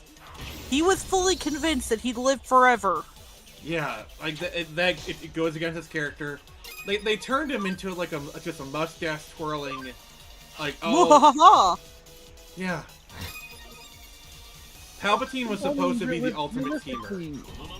Realistically, Palpatine is at his best when he's either a mustache twirling, scene chewing villain who is vaguely threatening, or a very threatening villain who is a vaguely cheesy mustache twirling villain on the side. You have to have one or the other. You can't have it both ways or play it down the middle. Yeah, Palpatine is the kind of character where he doesn't get his hands dirty. He has other people do his dirty work. Like that's why Vader is such a compelling character. Because Vader is really the main antagonist of it. Palpatine is just like, oh, he's the guy behind everything. He's the puppet master. Yeah. Like that's why like him you get him in a hologram for part 2, and then part 3 is when he actually appears. That's why it works so well. Oh yeah. Like he's an ever looming threat in the entire trilogy. And the other thing that makes it work so well is the way that they frame him in accordance to Vader. Because Vader himself is an extremely intimidating man. I mean, the actor himself is like 7 feet. He's an absolute giant. Unit And of a then man. in the second movie, when you have the hologram, Palpatine is bigger than Vader via the hologram, which basically sets And he him up kneels. to be a That's the bigger other thing. threat. He kneels to fight him. To talk Exactly. to him. You know? And it basically sets up, well, Vader is already this extremely imposing threat. He's, basically a walking army by himself. And yet he is willingly submitting to this other person. How much stronger is he? Yeah. Also, while we're kind of talking about Vader, this is a complete tangent, but my favorite scene in all of Star Wars is in Return of the Jedi, when Luke surrenders himself, and it's just Vader and Luke talking. I love it, just the acting. It's like they're finally talking as equals, as father and son. Like when he says like, "Your skills are complete. You constructed a lightsaber." You can hear the pride in his voice, and like, I love it when he says, "It's too late for me, my son." You can already tell that Luke is getting to him. You can already tell he's Exactly. just the acting, the stories. Such a giddy, proud father. Well, you Good. would be if he wasn't about to die. Yeah. Well, I mean, that's why I love some of the fan-made joke content where they treat Darth Vader as like this overly doting father who goes to every single person that he does or does not know and says, "Hey guys, did you know that I'm a dad?" Because Look at my yes, children! Vader's extremely Aren't they perfect? intimidating. Vader himself is extremely intimidating, but when you boil down all the anger and stalling and stuff that he's basically built up to protect his actual self, Anakin's an absolute goober. And Oh yeah, downright. and can I just say, we like to rag on like modern Star Wars and Marvel, but from what I hear, the Vader series is legit amazing. Like they have some amazing stories, like the one Vader fangirl, and she finally gets to see him and he stabs her. Like, yeah, that's what would happen. Oh Or my god, there was actually a bit of controversy with that when it first came out. But, like, I pushed back on it, like, well, what the did you think was gonna happen to her? Vader's evil. Very evil. Unrepentantly evil. Until Luke came back around. But that's because Luke pulls at the one little bit of light that Vader has always tried to quash and never could. see, and that's what I like about Rebels is Ahsoka got close. Like, Ahsoka almost got through to him a little bit, but not even Ahsoka could break through. Because she doesn't have that same paternal family bond. Like, you could say that they had a very close bond as Master and Padawan. And yeah, in the Clone Wars series, it really did show a lot of their bond specifically, and how close they were to each other. But it And how also much- shows how deep the level of betrayal Anakin felt when he thought, not when he saw, but when he thought that Obi-Wan had betrayed him and therefore essentially cast him aside. Yeah, and I think even, like, deep down, when Ahsoka refusing to rejoin the Jedi Order, like, part of him understood, but I think even then, part of him felt, like, betrayed. Like, not like, I'm gonna murder you, but he thinks... How could you? Yeah, like, he doesn't hate her, but he feels let down. He went to all that trouble and it was for nothing, like, you know. Oh, very much so. Because in the end, you know, you can view the Star Wars through its political lens, blah blah blah blah blah blah blah.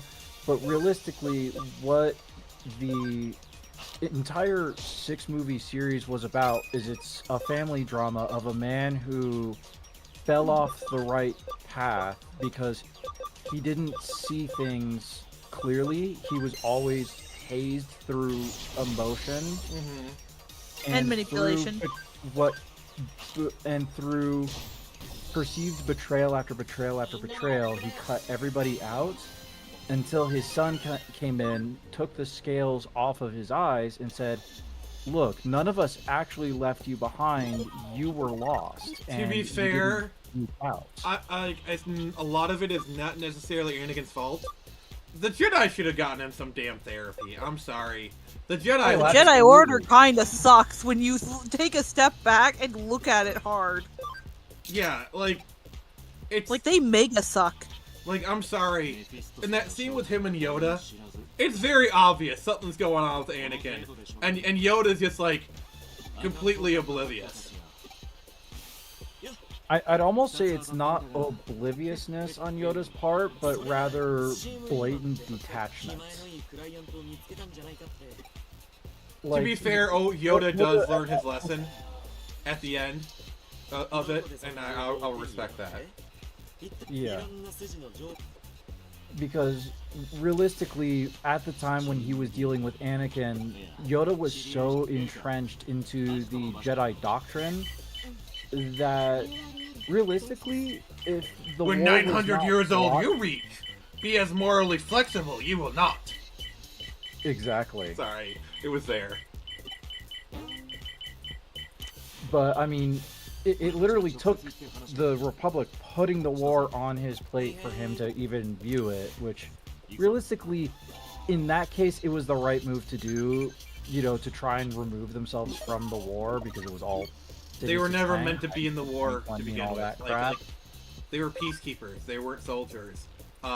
Exactly. Mace Windu said that right off the bat. Exactly. But the other half of the issue is that because they got into the war and they basically had a war orphan who had lost his mother, lost everything, and had basically nothing to his name, to be stuck in essentially a monastery where the whole thing is detach yourself from all pain, detach yourself from everything in the world. Not exactly what a little war orphan who's in need of comfort needs to hear. And like, honestly, the Jedi Order could have done, like, all they had to do was go back to Tatooine, free Shumi, put her somewhere on a world where she's safe, have her write a letter to Anakin saying, Anakin, I'm safe, I'm not on Tatooine, I've got a great job, this will be the last time we talk, you know, but I'm safe and I wish you well, blah blah blah. Do you know how much that would have done for his mental health? Crisis averted, practically. And like, also he would have been grateful to the Jedi Order. Exactly. Because, like, they like, and they would have had, like, we freed your mother. We put her somewhere safe. We gave her a good job. She has a happy life now. you'll never be able to see her again because that's not the Jedi way. But he'll know she's safe. He has that peace of mind. And I think that's enough. Like, they already allowed Anakin when he was too old. I think doing that is a fair enough stretching. Like, they can stretch the rules that much. Qui-Gon Jinn kind of screwed him over because the only reason they let him become a Padawan at his age was because of Qui-Gon Jinn's last request. What he should have said is, I want you to train Anakin, also free his mother from slavery. I was unable to do. Yeah, because he said train him twice. If you literally, instead of just saying, he's a train him, also free, like, he's the chosen one, train him, and free his mother. Actually, that kind of brings up a little topic I've had kind of wriggling in the back of my head for years. Mm-hmm. Was it just me, little baby Nyx, or did anyone else kind of get the vibe that Qui-Gon and Anakin's mother had kind of a thing? Quietly, like, nothing was ever said, but like... Yes, I could, yes, Anakin. I am your father. Like, my God, well, no! That's a fan fiction! That is a fan fiction right there! Not in that way. Not like they had some kind of history. Well, like they had chemistry, but not a pre-existing relationship. They were vibing. Yeah, they had a vibe together. They kind of got. I don't know. I don't want to say I ship them. I don't feel comfortable saying that about Star Wars. You are the misters of ships. But like, I don't know. The way they kind of spoke together. Maybe it was just the chemistry between the actors. And it was just something little baby Nyx picked up on in the theater. Well, not comfortable shipping. You're losing your touch. Yeah. Well, realistically, narratively speaking, in terms of Jedi training, Anakin actually did need more of a maverick teacher, whereas Obi-Wan was definitely more staunch. Mm-hmm. And there have been, fan fictions aplenty of, oh hey, Qui-Gon lived and went on to train Anakin. What happened? And 9 times out of 10, Anakin essentially reforms the Jedi Order and never falls to the dark side because everybody could see that Anakin himself was a maverick. He needed a maverick teacher to say, hey, it's fine to break and bend the rules a little bit so long as you don't, fall off the deep end here. So, Grey Jedi. Interesting. Grey Jedi. Yeah, essentially. Yeah. I think the most interesting is that Qui-Gon didn't really fall in line with what a Jedi was supposed to be. That's why he was never on the council.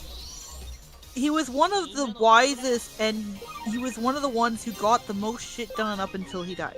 See, like, Qui-Gon not dying has such a knock-on effect on the story because, he would have solved everything. Well, yeah, not only stuff with Anakin, but also Dooku. Like, Dooku only left the Order because of the whole stuff with Qui-Gon.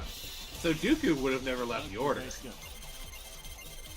Like, yeah, because Palpatine Dooku would not have gotten and, as far Qui-Gon because Qui-Gon would have seen him interacting with young Anakin and would have been like, I don't like his vibe. I'm just saying it now. It would not have gotten that far. But also, I do think Obi-Wan does share some blame because he knew what was going on. Oh yeah. But he didn't do anything to help him other than just letting it happen.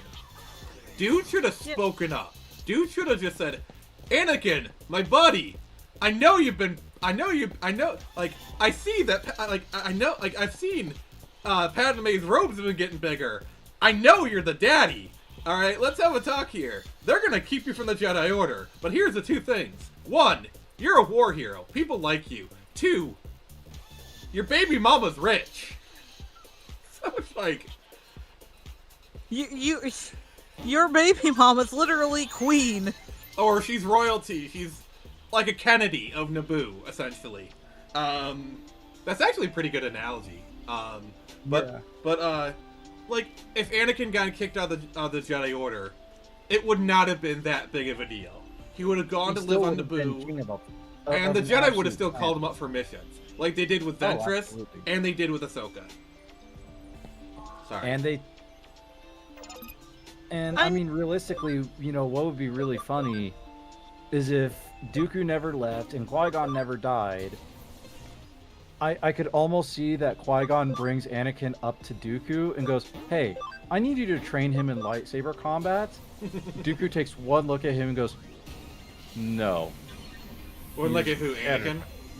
I don't like him.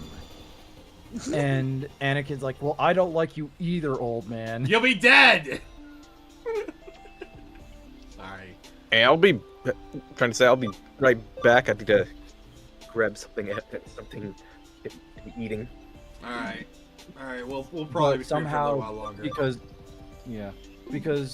Because Qui-Gon would just be like, you know, insisting, and you know, they're dear friends and whatnot. Dooku would eventually take him under, and realistically, that would also change Anakin's dueling style. Well, couple things. He tried to petition Mace Windu to teach him Vapad, but he refused. I think that was probably a good idea. But his style was Yum-So, which is brute force. And then Dooku was a master Makashi, which is essentially fencing. Yep. Here's the thing. Vader was the master Makashi because he learned Makashi to compensate for his slower body. Yeah. So imagine, like, he had trained under Dooku and learned Makashi early on. Yeah, that's actually kind of interesting. Oh, so I have a kind of funny little story I actually wanted to share with you guys. It's a family story, but it involves the youngest of my 2 goblin nieces. Okay. Well, 3. Middle child, actually. So, I was getting, my grandfather is a very practical sort of guy, right? He only likes gifts that he can use or that he finds amusing. Okay. Perfect. So, I was gonna get him a mug for Christmas, but then I was like, well, I already got him a mug for Father's Day and his birthday. So what do? And as I'm deciding to buy him golf shirts, because those are the only shirts he'll wear, he finds them the most comfortable. Oh, I like he this don't guy even already. golf.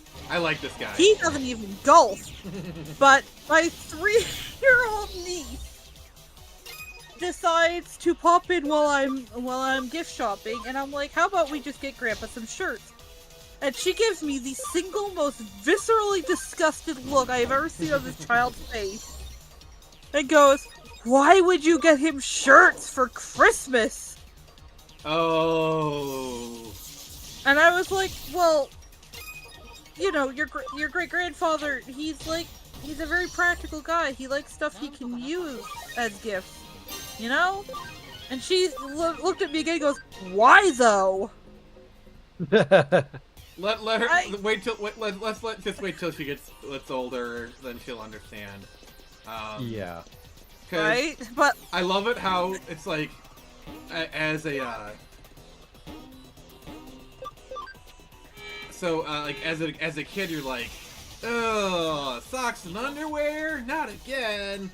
Then as an adult, you're like, oh, cool, socks and underwear. Exactly. shit's expensive. Yeah, and they wear out so quickly. But I ended up. So my grandfather asked me if there was a way he could find headphones that sync up to his TV, so that whenever people were in the kitchen, because his bedroom's right next to the kitchen, it's also the laundry room, and all he has is a curtain for a door. And he really all he ever wants to do when he comes home is just kind of chill on his bed and watch TV, because this is a 73-year-old man who works hard labor 7 days a week, and with the snowy season coming up, is going to have to start snow plowing on the nights as well. So it's going to be 24/7 essentially. Okay. Man, what an absolute unit. Yeah. He doesn't want to, but he kind of doesn't have any other choice, because his youngest daughter, who he's my mother, is not great at bringing in money or keeping money. Yeah, your dealings with your mother are well documented. Oh yeah. Yeah. So actually, the newest problem we have with her is that she was given $3,000 by my grandfather's boss, who knows her quite Oh, well enough no. to know not to give her $3,000 for vehicle safeties that she was supposed to help him get. Well, the only good side to this is that she wasted the money, and now she's been staying far away from home every couple of days, going out for nights on end to avoid getting in trouble. So, Oh, there's a boy. silver lining, but this is ultimately screwing over my family once again. Yeah. But yeah, so I'm on disability, so the only money I really make is from the government, and that's a very set amount. Mm-hmm. So it's basically my grandfather's paying for everything, and then my brother and his girlfriend live in a small little cabin that's basically just a bedroom with like a little sink and a tiny fridge and a TV. Yeah. Mm-hmm. And my brother doesn't work and doesn't pay for shit. But she works, and she's essentially, all the money she makes, she's trying to get them both an apartment and has to go into their groceries. So, the only ones paying for anything are me and my grandfather, and it's mostly my grandfather. Yeah. Yeah. So, I try to get money wherever I can because I'm trying to help take care of me and the rest of my family. Fair. Still, Fun. though, what an absolute unit of a man. Yeah. Yeah, hats off to your grandpa, for sure. Oh yeah, downright. But, so I went ahead, and he was going on about how he'd give me the money to buy the headphones after I got them. I went ahead, and I bought them $50 headphones. Really freaking good. I even took them out and gave them a little test run to just kind of figure out everything. Mm-hmm. Make sure they were up to snuff. Because all this man wants to do when he comes home from work is lay in his bed and watch TV. He deserves it. Yeah, Oh, absolutely. yeah. So, because my brother and his girlfriend come into the kitchen quite a bit, and they'll, like, talk while they're cooking, and, you know, do cutesy couple shit when they're not, like, fighting with each other. I was like, you know what, I'll do that. Because then he can hear his TV better. Yeah. Well, I went ahead, I bought them, gave him a little test run, and he tried to give me the money for it. I said, no, we'll consider this your second Christmas gift. This way, the little goblin won't complain anymore that all I got you for Christmas was two t-shirts. So yeah, no, and that's not even saying, oh my god, this is a story too. Honestly, Nick, And I you could write a whole comic series based off all this stuff. In fact, I encourage Oh, you to yeah. do so. Oh my god, I don't have the kind of memory needed for that kind of stuff. But like, But, you could write like a short comic series, like a web comic, based off of some of these stories. Little slice of life drama. Yes, I think that would be really great. But my oldest niece, so last year for Christmas, she wanted this pooping flamingo toy. Oh. And I guess they've gotten really popular or something with little kids, because there's only one I could find this year on Amazon, and it was like, I'm gonna search it up because I want to see just how much it was, but I've been talking about it the last couple of days on and off on Twitter. But last year, my mother decided to, as Santa, quote unquote. Ask Santa, aka ask you. No, but she had Should this we whole call big you plan Santa, about. Nix? Sure. But she had this whole big idea of how she was gonna get her this. I'm looking at it. $89. Gotta go flamingo. Gotta Feed go. me. I do a magic poop. I repeat what you say. Little live pets thing. And that's not even the worst of it. Because you want to know, on top of that $89, what you have to pay for shipping? How much? So, if you want to get it... Oh, okay, now you want to give me the free shipping, you assholes. It'll arrive by Friday, December 6th. Fuck you, one. Swear to God. Anyways, so on top of the $89, you want to know what I could have paid for shipping, for like the standard shipping? How much? $20.99. Oh my god. To be, And it would. to be fair, and it you would- live in Maple Syrup Land, so. No, but it was on the Canadian site specifically. Oh. Yeah. Yeah. $20.99 for it to arrive after Christmas. You not know how much I had to pay for it to arrive before Christmas? $50.99. And how much is the item? $89. Oh god. Alright, Nix, since you're good at math, what percentage of the shipping was the actual price? I don't know. I'm not very good at math, I'll be honest. I failed my math classes. Alright. Fun fact, I didn't even graduate high school. I left before I got the chance. Well, that's a new piece of lore for the channel. Huh. Yeah. Regardless, I spent approximately, and this is like my very generous estimation, me trying to be a good person over here, $150 on a stupid little flamingo toy that she's never actually gonna fucking use. Because let's be honest, it looks like the most boring shit ever. And that was not a direct She'll play with it a for pun. like half an hour at most, kind of thing. Yeah, but here's the full story. My mom went on because my oldest niece got in her head last year that this was something she wanted. My mom didn't get it for her because, of course, she spent all of her money on drugs and booze. Great family fun. So instead, my niece decides for her birthday last year that that's what she wants instead.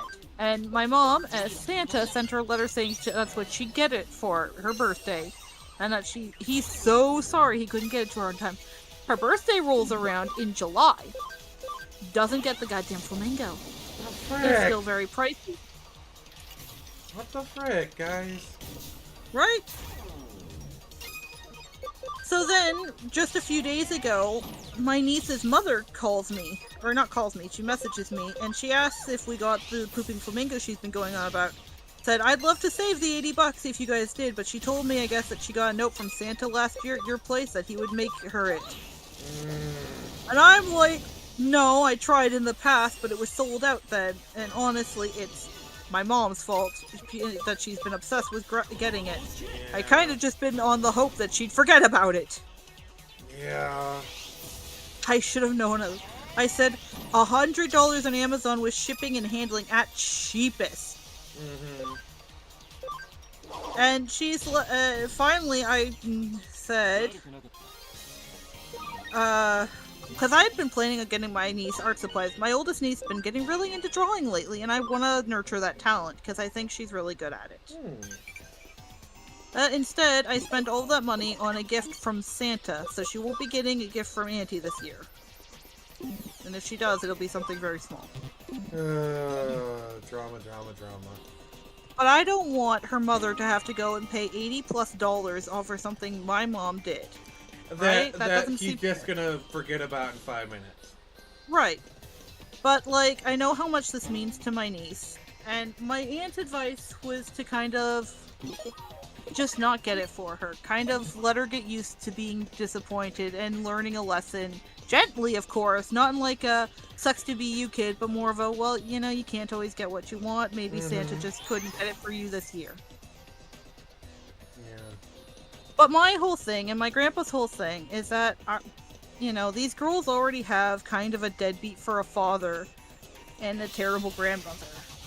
Right? You So are all they they're- have. They they have their mother's family too. But, like, they're used to disappointment. And I don't want to be the one that has to disappoint them because consider the oldest especially, because of how much I did to raise her when she was first born. She looks up to me in a way that I don't want to, you know, I don't want to ruin that. Yeah, I totally get that. So I got it for her. I said I bought it. She'll never actually play with it, but I bought it. Cost around $150 with the express shipping to make sure it would arrive on time. And her mother was was very happy. She said you truly made her Christmas. She's still going on about, I'm sorry you had to deal with your mom promising it to her, though. I said, it sucks. But I'd walk barefoot through hell for those girls. I don't plan on telling her it's from me and my grandfather. This will be from Santa. She said, thank you so much. It sucks hard, but this is gonna make her entire Christmas. And that's all I need to know, that I did the right thing. Yeah.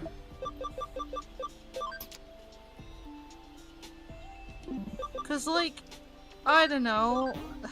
I could just say, yeah, sucks to be you, kid. You know, you can't always have what you want. Santa's not always gonna be the answer to everything, but at the same time, you know, it's You don't want to see the that... disappointment on their faces. Exactly. And she's been obsessing about this stupid thing for a year. A year. A year. A full year. Wow. Going on every so often about this damned flamingo, and I'm like, kid, you feed it some, like, toy glitter slime, and it poops. That's not very exciting. But no, she loves it, and I got it for her, because that's just what you do. Yep. Anyways, there goes my rant of the day. Thank you, Nix. This has been her Nix talk. The TLDR. Glad I could make it. So look, how have you been doing, sir? Do you have even the slightest idea how little that narrows it down? I was waiting for that one. In general, how have you been? Yes. What did I just say? A generalized thought, though. How has your week been going? Has it been good, bad? Somehow in between. Well- On the whole. Don't have to get specific, just... Yeah, you know what? My week was pretty good. Well, Anton Blast just dropped today. Ooh, What nice. is that? I'm waiting 2 years for that. What is that? What is that? Absolutely manic platformer inspired by the Wario games, where Pizza Tower? the devil stole your beer. Now you're pissed and you want it back. Okay. Fair enough. I'd be Oh, and you thanking have a him. hammer. Who the hell drinks beer? On occasion. On occasion. Disgusting. Oh, this is interesting. I better I more drink. prefer spirits as well, but at the same time, sometimes a good beer is not too terrible. Alright.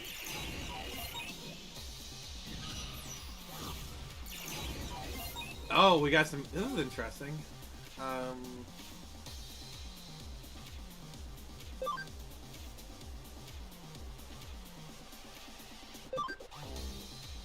No, I've got to say, as I get older, I appreciate Christmas more and more. Not for, like, the commercialism bullshit that it's become, but just the spirit of it.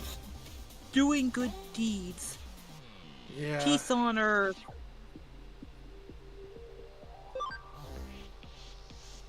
That kind of thing. I feel like a wise old hermit, and I'm not even 30 yet. You've been through a lot, Nick. That's why. Yeah. My grandfather today, because I had a little tirade against my mother to him. He's like, she's still your mother. You should be kinder. And I was like, no, my mother was the woman who raised me. And that woman is my grandmother. As far as I'm concerned, my mother has been dead since 2012. Yeah. And you know what? I've always, because of my unique family conditions and whatnot, I've kind of always been very staunchly against honoring thy father and mother. If they're not the kind of people they should be honored. Yeah, I'm the same way. My family dynamics aren't as bad as yours, but is messed up. You could say it. My family's messed up. I won't take offense. I know. But like, I don't know. The older I get, the more I kind of see, you know, I do love my mother in some way, and she's only human. But I also kind of look at it like this. The bad kind of outweighs the good. Yeah. Any good she does try to do, it comes with strings attached. So I can't really look at the good things she's done for me in my life as, like, good deeds, because they always come with the expectation that I'll bend over backwards into whatever bullshit she's trying to pull. Yeah, mine is, so obviously I'm not a perfect person. Shocker. I know. And... We can't all be me. Yes, of course. And my family has legitimately some gripes against me that I've done in the past. You know, I'm not gonna... But at the same time, they've done a lot of things. And they want me to, like, apologize for the stuff that I've done. Fair enough. The problem is, I bring up the problems that I have, and I literally have the family member say, that was in the past, get over it. Well, they don't get over the stuff that's in the past. So it's like, what can you do? I will say there is one good thing about my family, and it's that, good or bad, we are, a lot of us, still here for each other. Like, my younger cousin, the oldest of my younger cousins, he had a lot of issues with hard drugs for quite a while when he was still in high school. Talk like, I don't want to say 15, but around 15-ish to 18 or 19. Okay. But he also has a lot of mental health issues that he's dealing with. And it kind of all finally came to a head at one point where he decided that, you know, no matter what it takes, he doesn't want to be on drugs anymore. He wants to lead a clean, sober life. Mm-hmm. And he barely drinks now even. The only thing he does is smoke weed occasionally. But it was during those moments of where his mental health and his addictions were getting really bad that him and my grandfather had a massive falling out. And it got to the point where the both of them were completely convinced they'd never forgive each other. They didn't want anything to do with each other. And then a couple years after, one of the kindest compliments you can get from my grandfather is this: he's a good hard worker. And he said to me the other day, you know, your cousin has come a long way, and I used to think he was kind of just a useless little twit, but he's really proven me wrong, and I'm very proud of him. He's become such a great worker. And it's true. My cousin is working super hard to get his life on track. He's got a good job, it pays a lot. He's got a very nice car that he's paying off little by little with, like, a very specific plan he has. And he is a very good planner. Well, that's good. He's got a good girlfriend who sticks by his side and is doing her best to get her shit together, too. And and he's really good with my nieces. Good. The oldest especially, him and his girlfriend really like taking my oldest niece on walks whenever we visit them. And during our Thanksgiving celebration, which happened before Halloween because we're Canadian, her father was supposed to show up with his girlfriend and never bothered. Oh. And my oldest cousin was out sitting with her on the deck while he was smoking with his girlfriend, and he was kind of just chatting with her, trying to keep her company and asking her about it. And she thought that his car was her dad's car. And she's very convinced by this point after he said, no, that's my car. Sorry, hun. She's convinced, she's like, oh, that's fine. I knew he wasn't going to show up anyway, kind of thing. No. And instead of attacking my brother even further, my cousin was very mature And instead was like, well, you never know. He could still show up. It's alright. And it broke my heart when I found out because, like, honestly, she shouldn't be shouldering that, but I'm really proud of how he chose to handle it. Yeah, that was probably better than I might have been able to handle it. My younger cousin, too, his younger sister, she has a lot of mental health issues, too. They've manifested in kind of worse ways, somewhat, but she's gotten herself really on track. She's got a good job. She's really well liked at her job. And it's something she genuinely enjoys. She's got a good boyfriend who, you know, he doesn't judge her for her mental health issues. Instead, he tries to help her, or he, like, kind of just, I don't want to say put up, because that sounds so negative, but, like, I don't know, it's just really nice to see, especially around this time of year, that, like, my family's really doing their best to pull together, especially after we lost someone that was such a big part of our family's glue. Like, my grandmother was our family's glue. She kept the family together. She was the one who organized basically all of the parties and everything else. And when we lost her, it was like our family kind of just fell apart. That is a more common occurrence than you would think. But it was made even worse by the fact that so shortly after her death, I don't want to call him my grandfather, but her second husband, the person she'd been with, well, when she died, him and his whole family kind of decided to disown us when he got with another woman. And then that side of his family kind of began to realize that, hey, him and his new woman are total shitheads. And they started trying to... I think one of the most disrespectful things, and this isn't something I've really talked to anyone about, but one of the most disrespectful things is that someone in his family that I greatly looked up to, when they all decided to kind of disown us, decided to stay friends with me on Facebook and talk about my grandmother and go on about how she hoped she was honoring her memory and how much she meant to her. And all I could think is, the kind of person you turned out to be after all of this went down, my grandmother wouldn't even have spat in your direction. Oh. How horribly you treated her family. You really think she'd have been proud of you? Ouch. And I didn't say anything, and I still to this day haven't said anything. But I don't know, something about bottling it up now just kind of, it's like it eats away at me. Because I'm like, how dare you try to play like you're some kind of innocent do-gooder when you completely backstabbed a good chunk of the family. And I don't want to oversell my bond to my grandmother, but I was essentially her third child. I wasn't a grandchild, I was her daughter.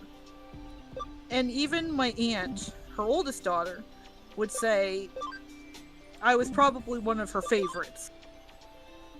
Because she went, this is a woman who went above and beyond for me, even when she didn't quite understand my hobbies. Like, I joke all the time that she was secretly trying to make me gay when she got me Dead or Alive Extreme 2. But from her perspective, it was a game that looked like it would be right up her granddaughter's alley because it had anime-looking characters on it. And all she really knew at the time was that I liked Japanese animation. She didn't know the specifics of it. She was like a 56-year-old woman.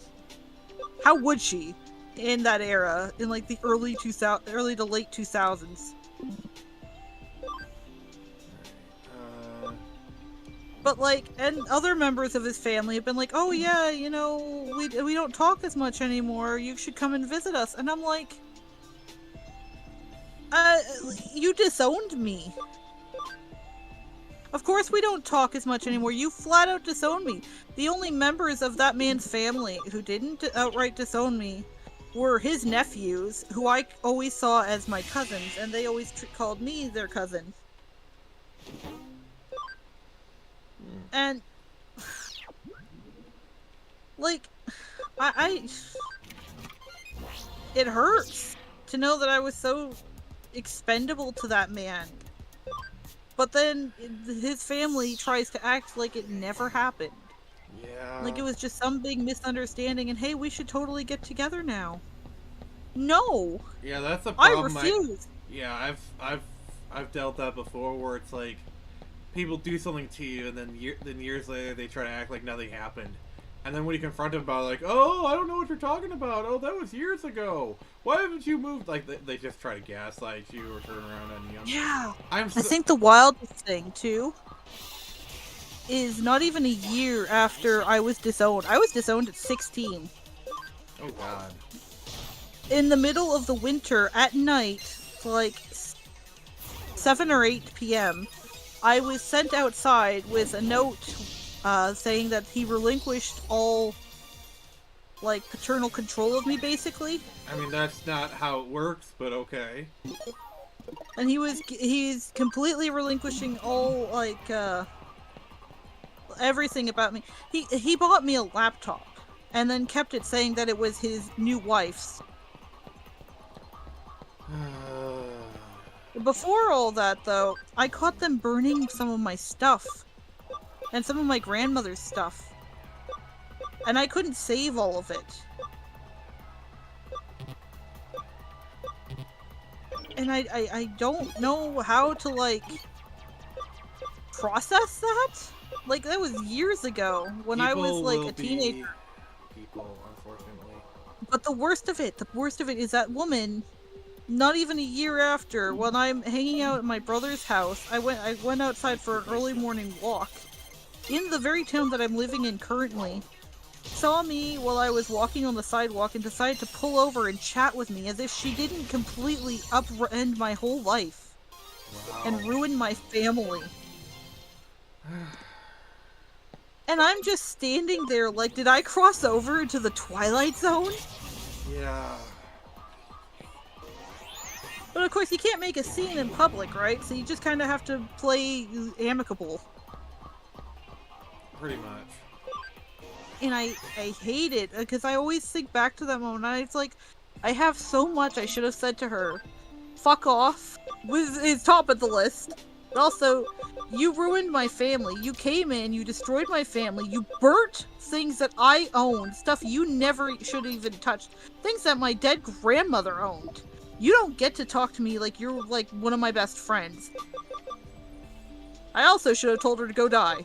But I didn't, and I regret it. Die, monster! You don't belong in this world. Sorry. Legit, though. I want to say, the funniest thing, though, to bring some levity into this whole rant, his nickname for this woman was Little Hitler. That was his affectionate pet name. Oh god.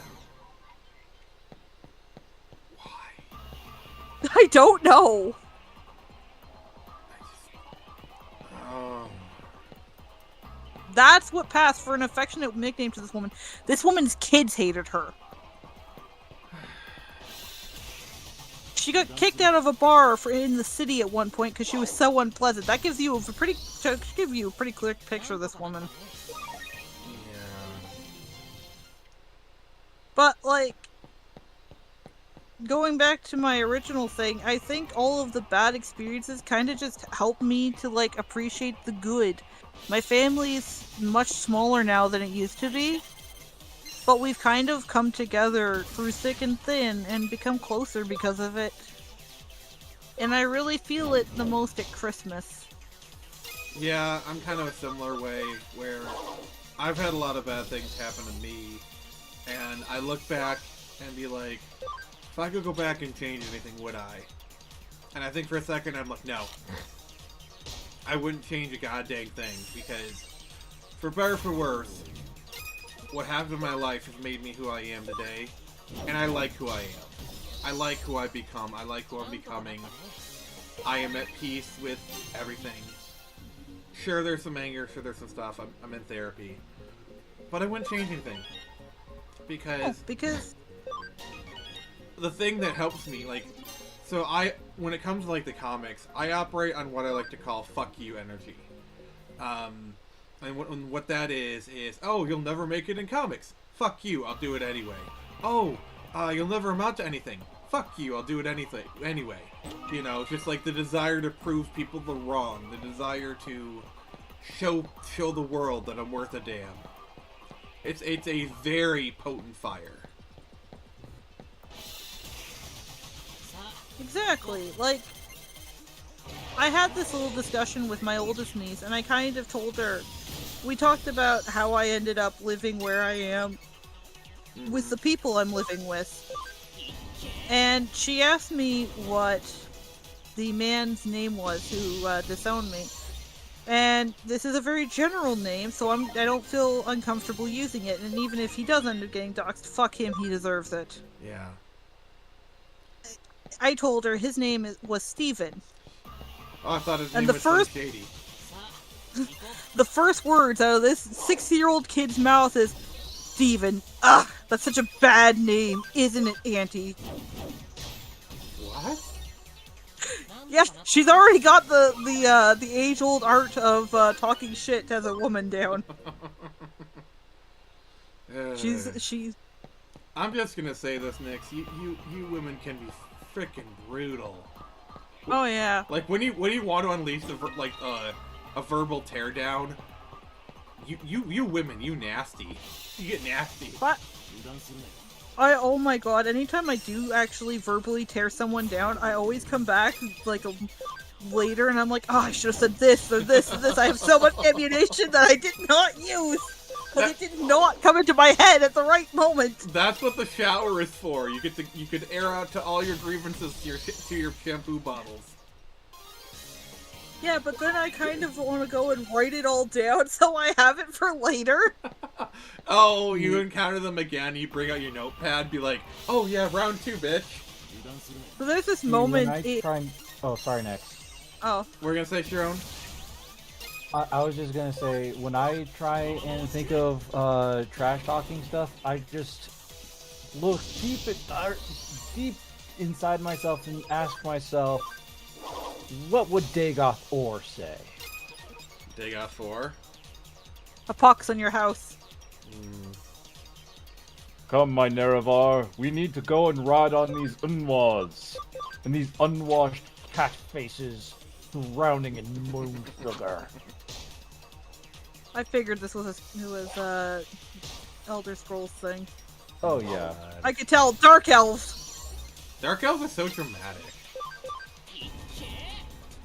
Oh, he's not even just a dark elf. He is a mortal who rose to become a god, is a dark elf, already had a penchant of a flair for the dramatic, and lost his melon. Like, he went crazy. Oh god. I never And liked you when know I that lose my combination mind. I'd be of crazy being too if and someone surgically spring- removed my brain. I mean, I'd be crazy too if someone stole my cantaloupe. Right. Right?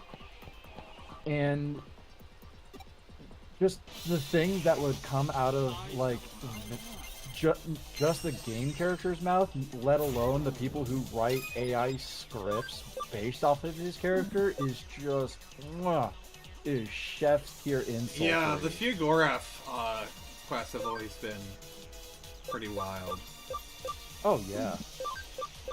But, like, I forgot what I was gonna say. Give me a second. But, like, where was I? I don't know. Having more and more ammunition that you wish you could have thrown at them and Yeah. screaming it in the shower. Yeah.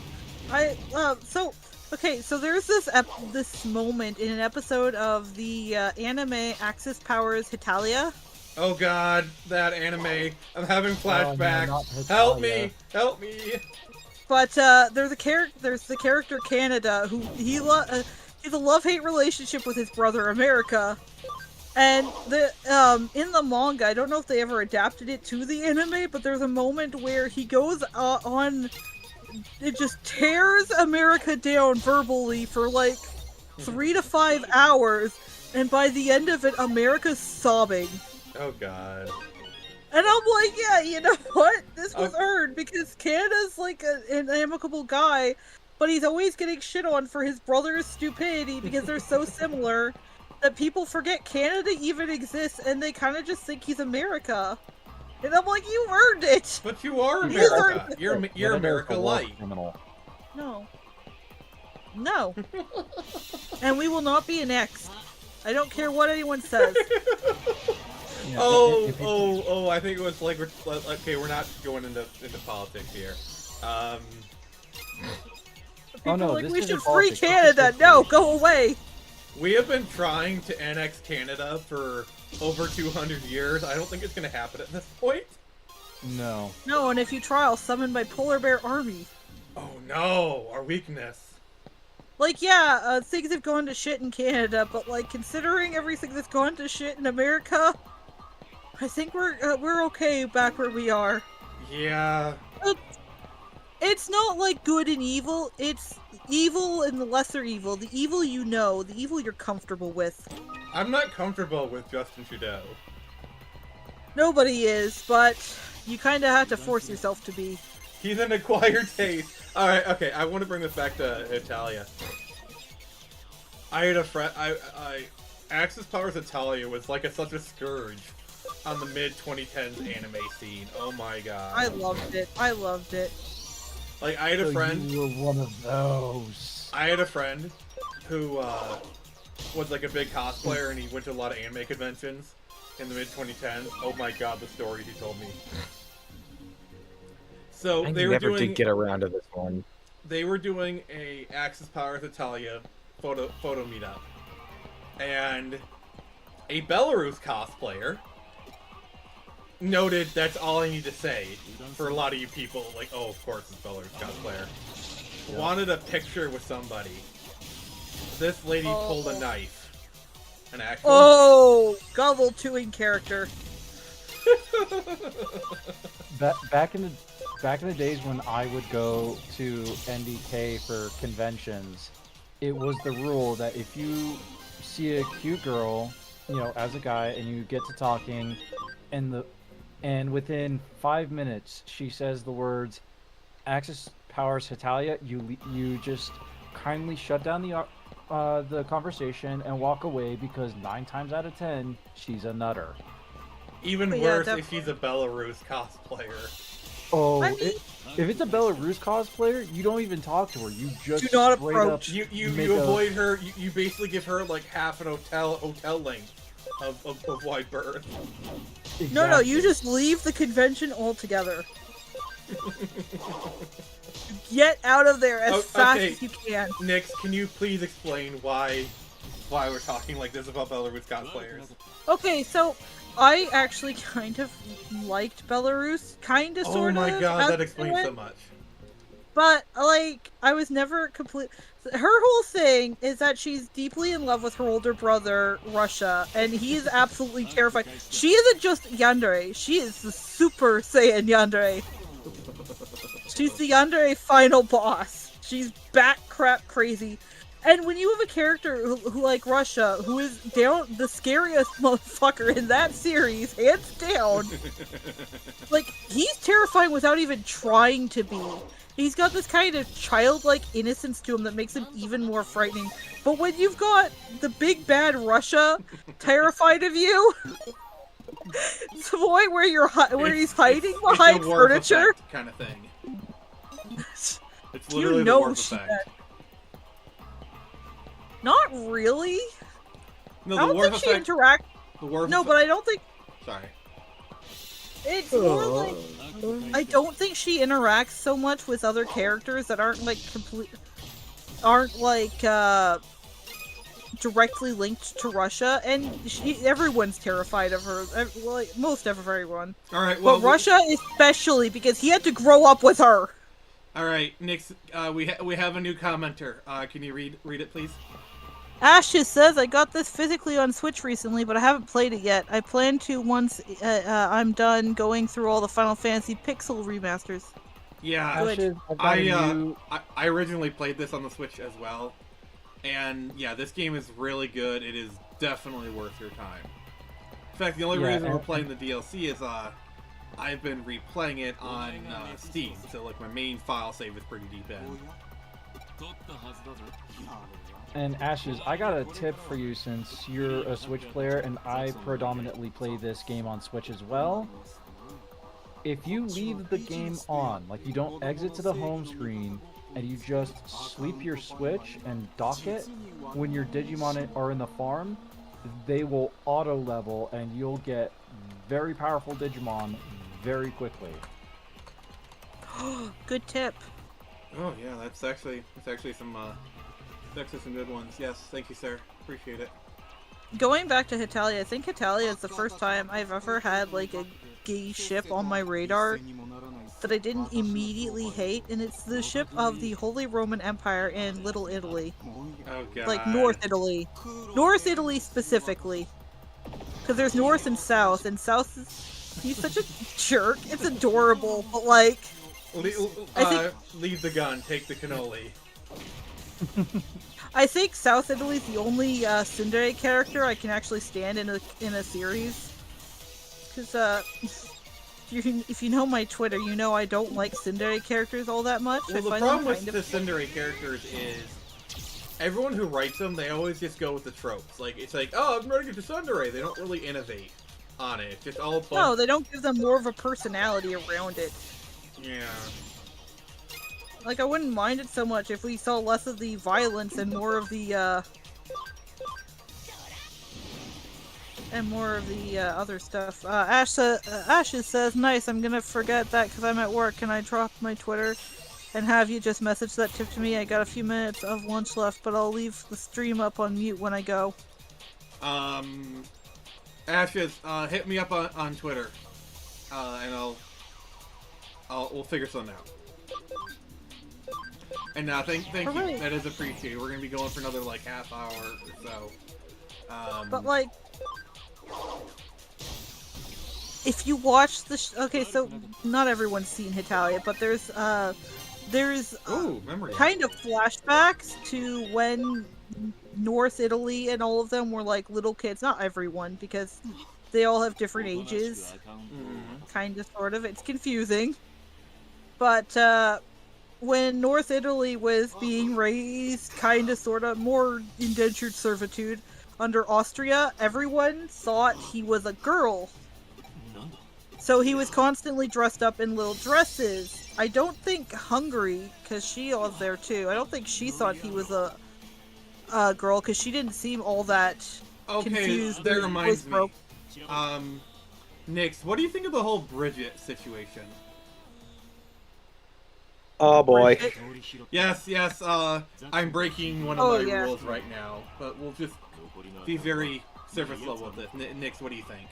I'm gonna say this, the original intent behind Bridget's design was that he was a cute boy who dressed like a woman, and the story reasoning was because his parents lived in a village that had this whole big thing about curses. Bridget's story up until the Strive was that he wanted to accept himself as the man he was. Coming out as in the bad ending of Strive, having him accept that no, he really is a girl after all, and totally a trans icon, having an older character groom him into it is not a cool look for trans people, and they should be pushing back against that narrative. And also, the current director or whatever head of the series saying that it was always their intention to have Bridget be a girl is absolute bullshit. Yeah, like because we have more interviews saying the latter statement. He's a cute boy. Honestly, it just reeks of original creators are gone. Some new person comes on the series, and they make changes. They pretend what it's like. That's the way it's always been supposed to be. How long have you worked on the series? 2 years. It's like the Yamato situation in One Piece. Yamato refers to herself as a guy because her idol, the person that she's kind of masquerading around as, was a man.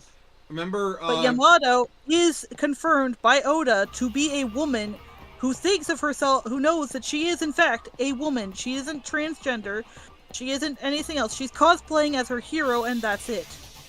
Kind of reminds me of what they tried to do with Cowboy Bebop. Yeah. Oh, with Ed. Yeah, Yeah. another situation that that doesn't get talked about as much now is Poison from I think Poison, yeah. because I think the official line is in America she's trans or a woman. She's okay. So in Japan, when the game originally came out, Poison was just another woman to beat up. But because the censorship in America was a lot worse, they kind of had to change it because they were like, "Oh, we can't have male characters going around beating women up for some stupid reason." And they made Poison a post-op transgender person. And which by the way, this was the 90s when they did this. Yeah. So that's kind of transphobic. I'm not gonna lie. I'm gonna call an apple when I see it. But at the You're same gonna call time, an Adam's apple when you see it? we're not getting into that. Okay, sorry, the joke was there. But the official description states that she simply tucks it away to look female. And I know a lot of people want to go with the original Japanese intent that she is just a woman. I don't mind the idea that she's post-operation transgender man. Whatever way you choose to see it, I think is completely valid. And what do you think about the whole Birdo thing? Birdo was originally supposed to be a male character that was just deluded into thinking he's a woman. Honestly, I don't think it really comes up though that much, because nowadays Nintendo just kind of is like, yeah, Birdo's a girl, whatever.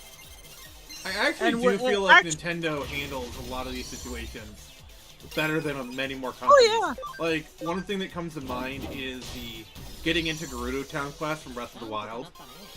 Oh yeah, you have that one guy who's cross-dressing as a woman, and you have Link kind of like, holy shit, when his disguise blows up and he realizes that it's a dude under there, but like, it fooled him. And the guy never is like, oh yeah, by the way, I'm actually a man. It's just a cross-dresser who I guess is like, because they don't really have that kind of surgery kind of stuff going on, just kind of has to cross-dress and that be that. Yeah, also cross-dressing in Japan is a lot more socially acceptable. I think a lot of it is because male beauty standards, especially like in a lot of Asian countries like Japan and Korea, are very effeminate. So to have like a guy cross-dress is not as big of a deal. There's also some special cultural history in regards to that as well, because the way that Japan historically viewed gender and sexuality was slightly different than how we did in the West. Mm-hmm. And so I'm not going to get into the whole rigmarole because that could be another hour's worth of conversation, but long story short, realistically, the way that they viewed masculinity was almost in terms of seniority. Because when you were a child, regardless of what your parts were, you were a child, you were considered a sexless being, a genderless being, and when you that's where you get the whole nudity equals innocence when it comes to like children being naked in anime. Like exactly. Like the same with Victorian England though too. Like talking with Digimon. I think in the Digi-Evolution, some of them get naked. But it's not anything perverted. It's a cultural issue. Because in Japan, they're sexless beings, nudity equals innocence. You don't have to like it, but you have to understand it's a cultural thing. It's the same with, you see it in Sailor Moon too, like in the original manga and whatnot. But also, as we said in one of our previous gaming streams, well, I said it when we were talking about Alice in Wonderland, it was the same in Victorian England. Like, a lot of people would, nowadays, they accuse Charles Dodgson, Lewis Carroll, the author of Alice in Wonderland, of taking photos of the kids, the little kids, naked. Mm-hmm. But this was when photography was starting to get its rise in popularity. It was becoming more of like a more of a hobby amongst people instead of like a luxury. Mm-hmm. So back in those days, children weren't seen as having any real sexual autonomy. They were, like you just said, sexless beings, and their nudity was seen as a look into childlike innocence. Especially in those photos. These were photos that would be used as greeting cards and holiday cards and stuff like that. I'll So, just say, yeah, like, looking at it, if you feel uncomfortable, that's fine. Like, Yeah. yeah, if you can, yeah, uncomfortable, yeah. society's changed a lot since Victorian England. And now we kind of realize maybe taking photos of little kids naked isn't the best idea. Yeah, it's why you don't But really back see. then, It's why you don't really see as many like, oh, kids in the bathtub pictures happen anymore. yeah. Yeah, and we're more like, oh yeah, there's really shitty people in the world that take advantage of kids, and we don't want them getting a hold of that. But back yeah, then, it's like one of the first things they say to new parents is, don't put pictures of your children online. exactly. Yeah. And if you do, you're kind of a shitty parent. Yeah. To finish out the rest of the thought, even when you were male, when you were like a teenager or even like a young man, you weren't necessarily viewed as a man. And a matter of fact, many of the samurai would actually take on males as sexual partners, not because they were gay by their own cultural standards, but because the men at that time, when you're that young, doesn't matter if you've hit puberty, you're still technically not a man until you get like 25 or 30. So it way that they do that. All right, you're really low. You're. Can you lean into the mic? I can barely hear you, bro. Yeah, sorry. Is this better? Yeah. Is there anything that you ended up missing? Pretty much just to start from the beginning of what you're saying. It's like, I couldn't. Okay. So, realistically speaking, even when you enter into puberty and even young adulthood as a male in, let's pick a period, samurai period Japan, you were not viewed as a male, as a man. Matter of fact, samurai would actually often take these young men as kind of like a third gender and take them as partners until the men turned like 25 or 30, where they were viewed as actual men.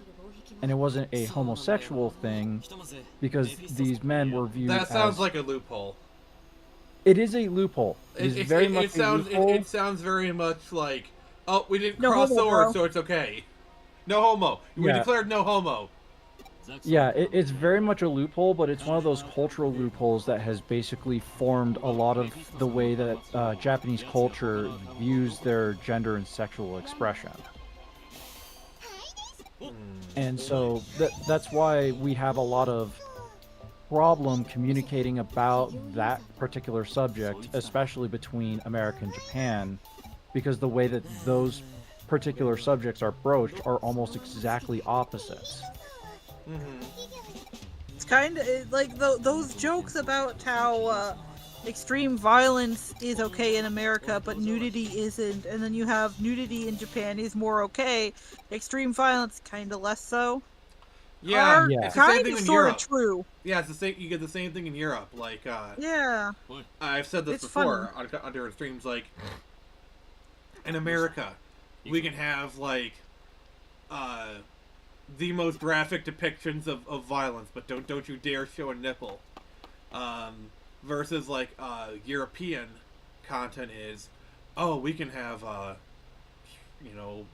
soft We can have full frontal nudity. on daytime TV. Oh, they're bleeding. Gotta censor that. Censor the blood. Censor. Oh my God! Censor the blood. I will say Just though, a paper cut. But censor it. things have lessened. Like, the things that are allowed on broadcast TV now, like watching Riverdale or other types of shows, like the amount of sexual content. As a person who grew up with like a lot of 90s and even 2000 shows, it blows my mind. Really. Yeah. And I'm not condemning it. I'm not saying, oh, we shouldn't have it. But it's just kind of like a, oh wow, times have changed kind of thing. Yeah, well, it's also the fact that our culture has shifted because even back when, you and I were watching television back then, America was a very heavily Puritan Oh, I can nation. buy Digimon. Holy crap. But You're we not were a wrong. heavily Puritan nation, and so even if at that point in time in the 80s, 90s, and early 2000s, we were no longer, that religious, a lot of our laws and a lot of our cultural perceptions were still formed by that. Even to this And day. so we still Oh act yeah. Like, towards American that. We have culture is shifted. still very much... Because we grew up in a Protestant-based kind of Christian background. Even the people who are, like, staunch atheists, they still kind of have the, like... They're more puritanical than they'll admit. We. That's not we as in W-E, that's we as in the French. Yeah, that's what I picked up on. Just so everyone's That was aware. we as in the console. Oh, okay. Yeah, I mean, that works too. Oui, oui, baguette, je mange le poulet. It could have been we as in the royal we, Just so we're covering all our bases. Right. So, did you know? But that's... Did you know that it's if you put it's considered indecent to put two Nintendo Wii's together, because then you'd have Nintendo Wii. But that's kind of what I was trying to, like, say earlier about Talk about Nintendo like, Wii. fiction versus reality. Uh, There are certain things I'm willing to let slide in fiction that I know for a fact that if I saw it happening in real life, I would not be okay with. Stuff like teacher-student relationships in fiction, yeah, that's fine, because you as the audience know that it's I not like it. really happening to these characters. They're not real. And you get to explore different sides of reality that you wouldn't normally be privy to. If I ever actually heard of someone getting into a relationship with their student who is underage, I'd be the first person grabbing a pitchfork and torch. Not if I get the pitchfork and torch first. there's more should than really enough to bring go back around, sir. We should really bring back pitchfork and torch mobs. No, we should bring back tar and feathering. That too. That's like, yeah, We have. that's what I was trying to say. I wasn't very eloquent with it, so it kind of got a little heated, I guess, It's back when I was fi- trying to say. It's fine. But what I was trying to say is there are certain... I'm not big on censorship. I think, stories should be allowed to touch on real gritty issues if that's what the author intends. Even if they don't do it very well or tastefully, Will I absolutely call them out for doing something tastelessly? Of course. If I find it being a big enough issue, then I'm very much going to say, hey, that's not cool. And I've done it before, even with stuff I've liked. Like, there are scenes in JoJo, in Part 3, where they have an underage girl basically not running around, but, like, basically nude with nothing more than a towel.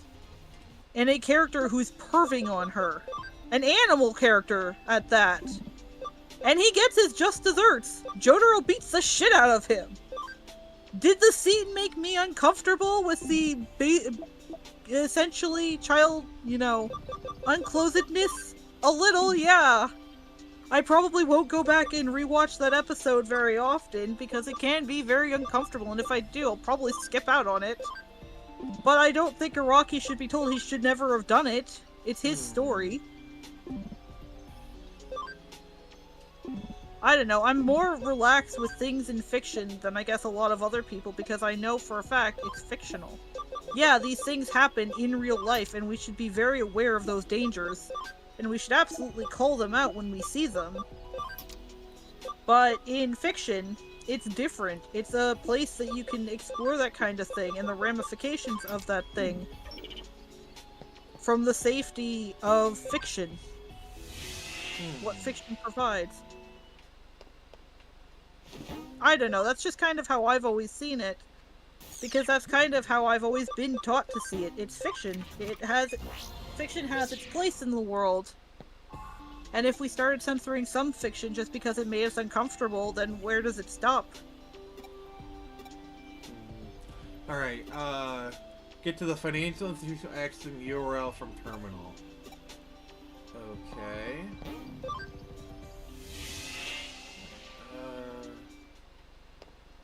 Like, not to bring a heavy subject on, but like, I guess that's all I've been doing this stream, so whatever. Yeah. But basically, going back to what we were saying before, Dragon Ball is another good example of childlike innocence. Not like Dragon Ball Z. Dragon Ball Z has some of it too, but Dragon Ball, a lot of it, Goku it can be, not a lot of it, but like, there are scenes where Goku is nude, and you see him nude. He's a little boy nude on your screen, or in your book if you have the manga physically. Same thing with Chi-Chi. Yeah, Chi-Chi's out there wearing bikini armor at like a very young age. Man And literally Bulma goes had and kicks her. shirt pulled down multiple times. That's Bulma. Yeah. Well, some stuff with Bulma.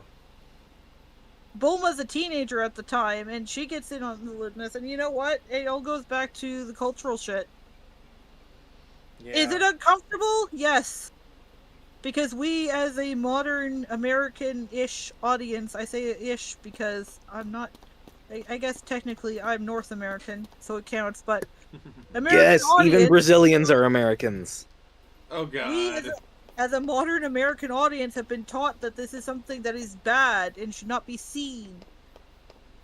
But for a Japanese audience, especially in the 80s, this is kind of just another typical Tuesday. But for me, it was Tuesday. Yeah, plus we also tend to forget another major cultural difference between Japan and realistically a lot of the other world, but specifically the West.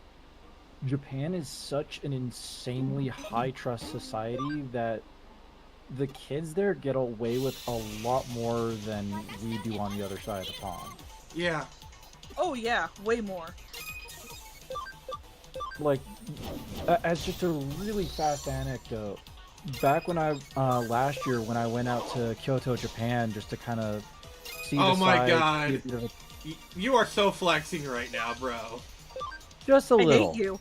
I hate you. just a little. It's okay. But Flexing is allowed here. How was yeah. it? But it was gorgeous. Flex the guns!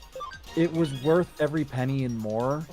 But hate you. one of the things that really stood out to me was even in the modern day, you could walk around downtown Kyoto, and you would just see children in their little grade schooler uniforms, and their little bucket hats, and their little backpacks, quite literally just walking around without their parents. Nobody bothered them. Nobody seemed to care. They weren't crying. They knew how to run the bus system. They were just doing their own thing. Whereas if you caught a kid the same age, which, mind you, these kids were like 4, 5, maybe 6. I mean, caught to a be kid fair, who's I've been- seen videos of dogs that were trained to use the bus system. So if we can train dogs, I'm sure 4-year-olds can be taught to use the bus system. Deers Yeah. were taught to bow. But the People like- the difference Oh, that I'm pointing out is if you caught a kid that same age or in that same age range here trying to do that, the parent would be on national news for child abuse and child endangerment. yeah. and would be Very put in much prison. so. Yeah. So, you know, the level of perceived trust across the pond is also extremely different. Mm-hmm.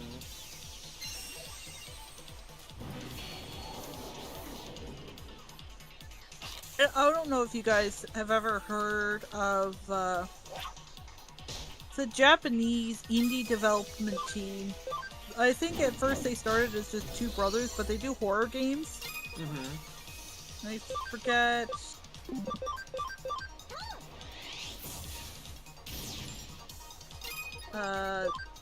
One second. It's Chilla's Art. That's it, Chilla's Art. How did I forget that? Oh my god. But they've done a lot of really good horror games, and some of the ones I like the best, deal with everyday horror living in Japan. Oh yeah, I actually watched this YouTube video where Like, they they do where they did about a they have- Japanese horror movie, or like where there's like this family. It's supposed to be like a profile from the family, but apparently like the mom was like poisoning the dad, and like they got the new dad. It was really interesting. But they make horror games, Chill with Art.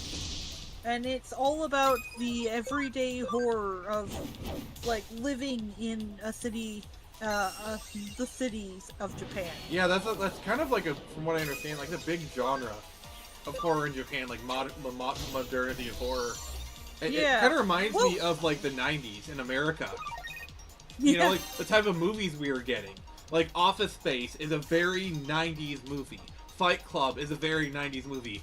Also, it says something about Gen X, like, oh, we have it so good, so we have to imagine our threats. I don't know, I just feel like the 90s is a very understudied time in America.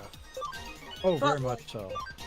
But the thing I'm trying to get at is some of their best horror games I find are just your basic everyday horrors, like actual life and blood people out to get you. Like, they've done a couple of stalker horrors. One is The Night Shift, which is a really popular one that's gotten a lot of attention on YouTube because you're this random girl, random Japanese girl living in a tiny apartment. Oh my god, my claustrophobia would never let me live somewhere like that. And she's going to work in a coffee shop where she's inevitably starts working the night shift, and she gets a whole bunch of customers, all while having to deal with the fact that there's someone out there stalking her. And for the most part, she isn't really aware of the stalking. Oh. But then she does become aware of it, and later on into the game, you find out that whoever was stalking her has also been living in the back room of the coffee shop that she's been working at. Yeah, it's like one of those things where it's like the typical setup of these kind of things is like, normal thing. Oh, did you see that person in the window who was staring menacingly? And then you go back and watch it, and it was there the entire time. And now you're, like, unsettled, or you're watching it, and then you see the person in the window. No, but there's even more to it that I think a couple of YouTubers have explained it more eloquently, I think, than I ever could. It's the fact that this is kind of just real life, raw and focus in on, like, the kind of horrors a lot of women specifically have to go through, because it get the night shift and another one which is about a VTuber who ends up being stalked. One of her fans finds out where she lives, and it starts to go downhill to the point where she doesn't know who she can trust and who she can't. There's a police guy that she doesn't know if he's the stalker. Her landlord, who's a woman. Her ex-boyfriend comes back into the picture. Her best friend, she stops trusting at some point because her ex-boyfriend comes back in the picture, and he's like, oh yeah, so I saw her talking to this random, really strange guy. Maybe she's helping your stalker. Oh. And it's basically, it focuses in on the kind of paranoia that those situations can bring a person, and it ramps up the horror until you find out in the true ending that this was all orchestrated by her ex-boyfriend to get back with her. Her best friend has been trying to help her this whole time, and the landlady that she thought was helping her was her ex-boyfriend's mother. Oh god. The cop that she was talking to, who was telling her he'd help her, wasn't even a real cop. He was the uncle of the ex-boyfriend, and the random guy that they tried to pin the stalkings on was just some guy they hired. Dear god. And it's kind of a more, well, that's kind of nonsensical, convenient storytelling, but at the same time, it all helps to, like, ramp up the paranoia. You can't trust anyone, or at least you don't think you can when you're in that kind of state where you're like, oh god, as someone's been watching my every move, someone's calling me, they know where I live. I'm in a lot of danger, I don't know who I can trust, and it just eats away at you. And I think that Children's Art does those kinds of games really well. I like their supernatural horror too stuff too, but I'm not as big a fan as I am with the more realistic stalker stuff that they've done. Except the karaoke one. That it's not my favorite. We'll leave it at that. Fair enough. But I really think that they do their best work when they're just kind of showing you the horror of everyday life, that human beings are the monsters we should really be afraid of, because there are a lot of people out there who are absolutely horrible. Yeah. I don't know. I've been thinking about this a lot. I have a really big love for Clearly. horror. Oh god. Tune in next week, you can get my whole rant about Halloween and how the original was just an absolute gem of a movie that we will never see or hear again. Or Lightning in a bottle, my friends.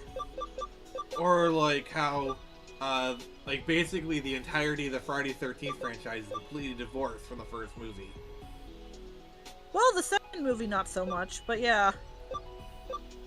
Actually, fun fact about Friday the 13th, Jason Voorhees does not get his iconic hockey mask until the third movie.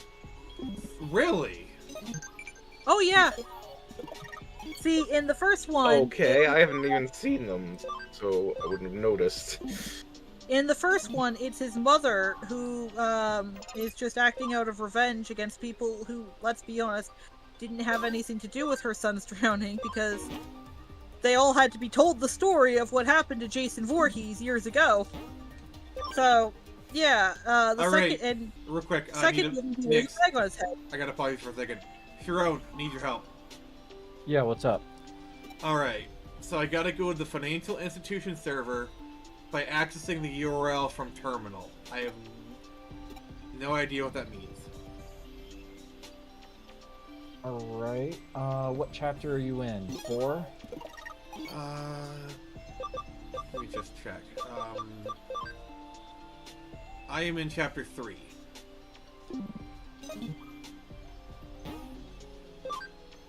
Are you in the Mephisto mission? I have this guy following me. The dude or whatever. Okay.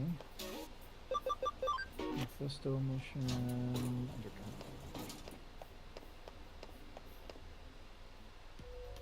Already done the domination battle, I saw that. Financial institution server, you have to head there, right? Yeah, I have to go there from the terminal. Where's the terminal?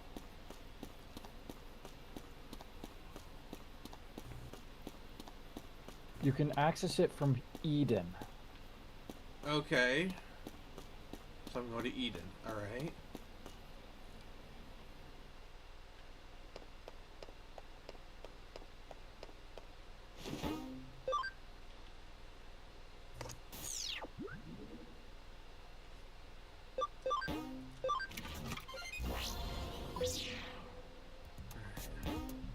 Oh, there we go. It's the one that's marked new.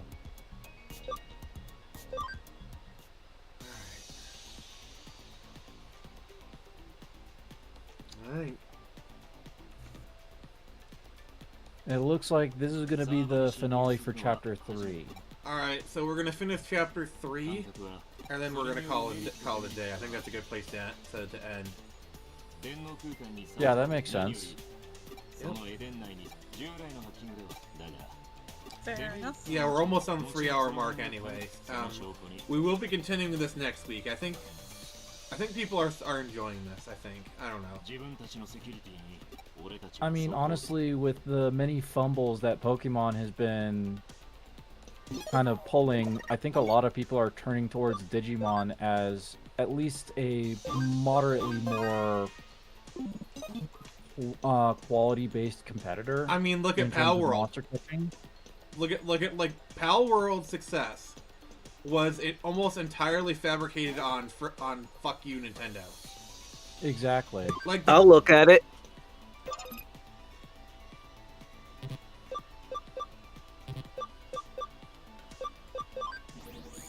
Now, granted, Because Pal World, No. I played Pal World. I own it. It's not a bad game. It's actually kind of enjoyable, but it gets boring very quickly. now the interesting thing that I learned is that the Nintendo suit of Power World is not over the rights of Pokemon at all. It's But patents. apparently, Patents.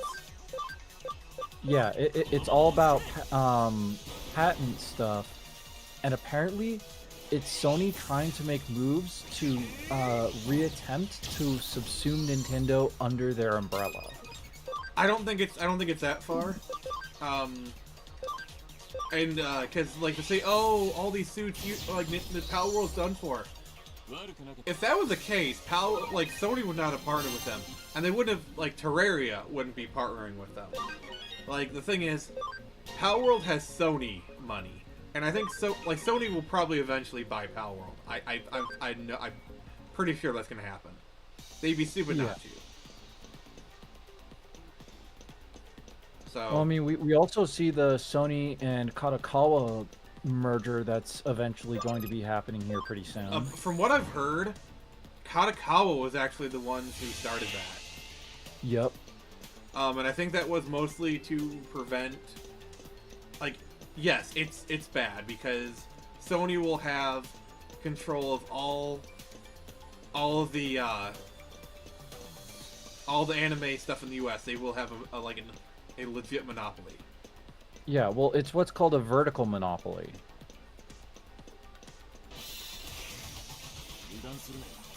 Because they'll have a lot of the mainstream studios under their umbrella. They'll have a lot of the mainstream manga houses under their studio. I have and a they'll feeling in the distributors. U.S.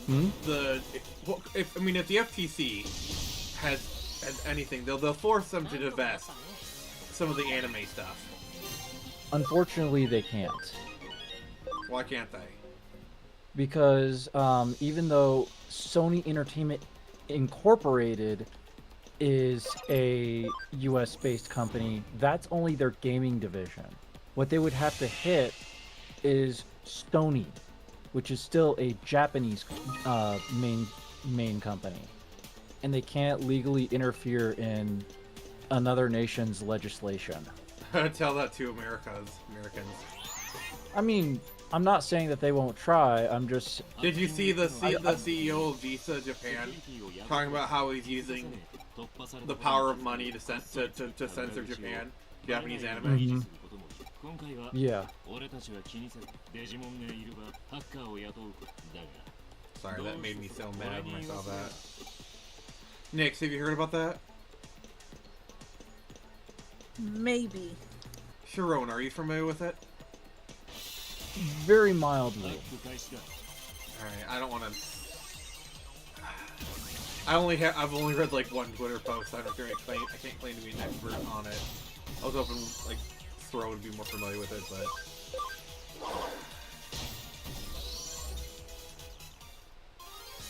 I mean, now that you have mentioned it to me, I'm definitely quite a bit more curious. So I'll probably do some looking into it. Visa Japan. That's the thing. Oh, so yeah, I heard a little bit about that. I'm not too familiar with the subject. Honestly, you kind of switched off because there was a lot of technical terms that my brain kind of shut down. That's fine.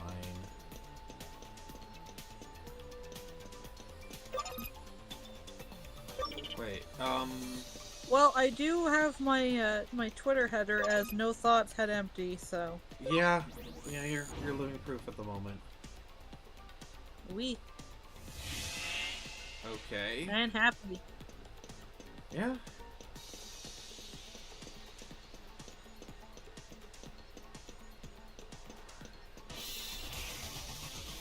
Alright, I've got that loaded up, so when I've got a spare moment, I'll probably do a little rabbit holing on it. Oh yeah, it's insane. Yeah, I've been more paying attention to a bunch of the company mergers just because realistically, as we keep going further and further with this sort of stuff, I almost sort of noticed that we're becoming more and more cyberpunk, in that we're basically watching the formation of super conglomerates. I mean, this has been happening for like For the a past while, but it's getting for like more the past noticeable 40 now. years, because like by the start of 2000s we had 5 major media companies. I think now we have maybe 4, maybe even 3. Yeah. But it's definitely the thing is it's more noticeable now, so I've been keeping my eye on it. And definitely Sony is trying to throw its hat in the ring to become one of the another major conglomerate of entertainment. Well, it's because the electronic stuff they're doing it's been having problems, and their only really profitable division has been the PlayStation. Yeah. But now they're trying to become more of a media conglomerate.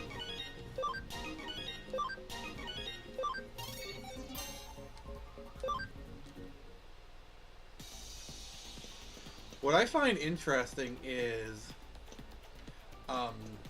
Japan as a governmental entity has only recently kind of caught on to their cultural cachet.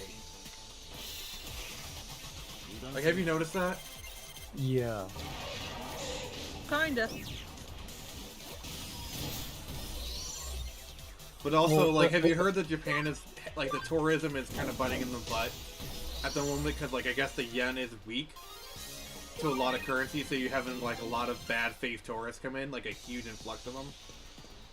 Yeah. Well, speaking of bad faith tourists, I've heard that our least favorite bad faith tourist, who's currently abroad in Korea, is finally gonna get a taste of his own medicine, a taste of his own. Didn't, like, comeuppance. one cop, like, beat him senseless and... Oh boy. Half to death. And like, obviously he got in trouble for it. He's like, I'm not even, you know. Yeah. Yeah, Are we talking and about apparently he who must he's not be named? continuing to. We're talking about Johnny Boy. Yeah. And he's still like trying to get a rise out of the Korean people. I'm like, dude, you are playing a dangerous game. Like you notice how he was in Japan, and then like people were literally beating him up on the streets. I think once he realized the Yakuza, I don't know. He went to he went to Korea too, South Korea. That's when he started getting his ass beat. A lot of Japanese people, especially in public, are super polite because they live by this whole for the community, like don't make a scene kind of thing. The hammer that sticks out is the one that gets the nail. No, the nail that sticks out is the one that gets the hammer. And so I know for a fact that Johnny is kind of the type to not realize that he was playing on easy mode when he was, in Japan. And now he's getting his absolute butt whooped in Korea, and he's still, talking smack. Yeah, so there's a statue that they have up of the women that were sent to Japan. Japanese comfort women. Yeah. He straight up said that even if they let him out, he's just gonna go back and do it again. Like, disrespect the statue. Yep. I'm like, you must want to die. Straight up. I mean, to be fair, Assisted. That's kind of like the modern content creator kind of mindset. Like, I'm not going to assign, like, oh, millennial, Gen Z, or whatever. This is not a generational thing. This is just content creators being stupid and doing anything for content. Like I said, it's not a Gen Z thing. It's not whatever. It is stupid people being stupid. Yeah, and realistically, he's gonna talk shit and he's gonna get hit and he's not gonna learn his lesson. Alright, I need your help with this puzzle. I'm kind of a bit lost right now. Yeah, you need to go. He ain't gonna find out. You need to go up and around. Okay. Yep, the more people you get riled up, the more content per content. Yeah, See, until this he gets. is the end result of, oh, you gotta piss people off to get their attention. Like, that has been the Yeah. meta for, like, the past 10 years or so. And we're finally seeing Yeah, the results of it. Not only are people fed up with it, because people have been pushing the envelope for so long, we're getting to the point where, you know, desecrating national landmarks or whatever. Yeah, try that way. Like, do you remember, like, I remember this one rock star who he peed at the Alamo. He peed on the You're Alamo talking or about whatever. Ozzy. What? You're talking about Ozzy. Yeah. Like, or like how Ozzy like, I do think Ozzy accidentally bit the head off a bat, to be honest. It was an accident. He thought it was rubber. Yeah, like, look, the way he described it, I could perfectly see that happening. But like the peeing on the Alamo, I guess he was just so freaking drunk. But imagine a content creator did that today. I mean, We are one TikTok dance in Auschwitz away from a worldwide disaster. I'm surprised it hasn't happened yet. I'm honestly surprised considering how harsh Korea tends to be that he hasn't already gotten like 30 years to life in a Korean prison.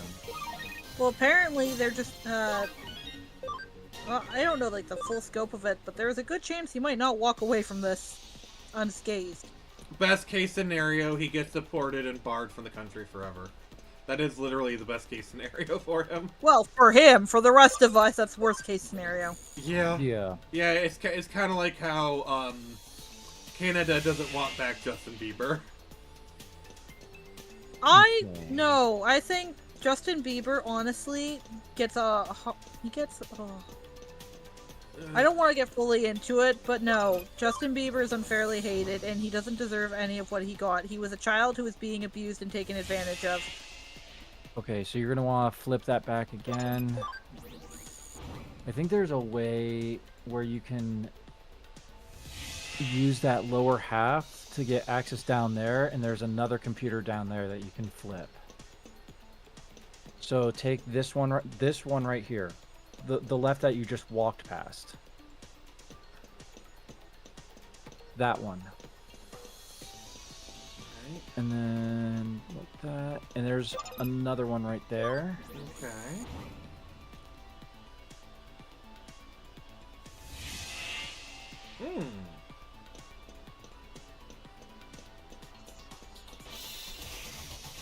I gotta say about the whole Johnny situation, I really think it's funny that he went from the nicest people on Earth Welcome in back, Japan Super Kai.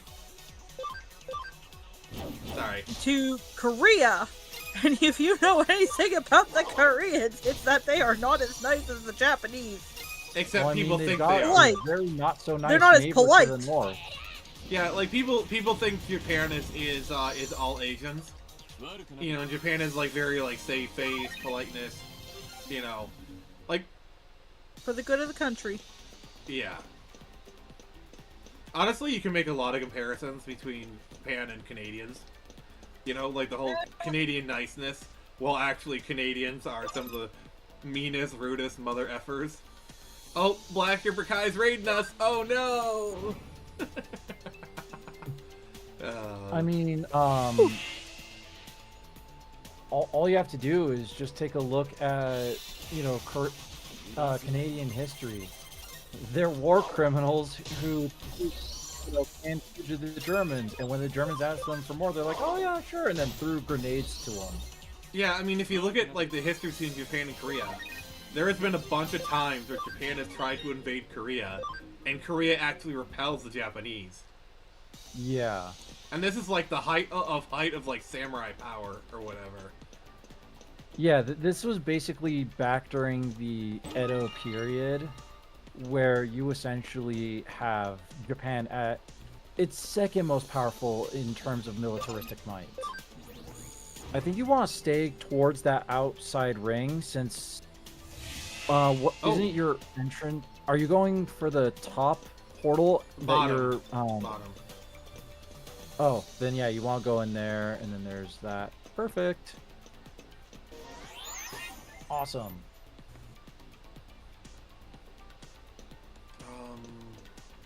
So, here's a fun little fact about Canadian history. I don't know if it's the same now. It probably isn't.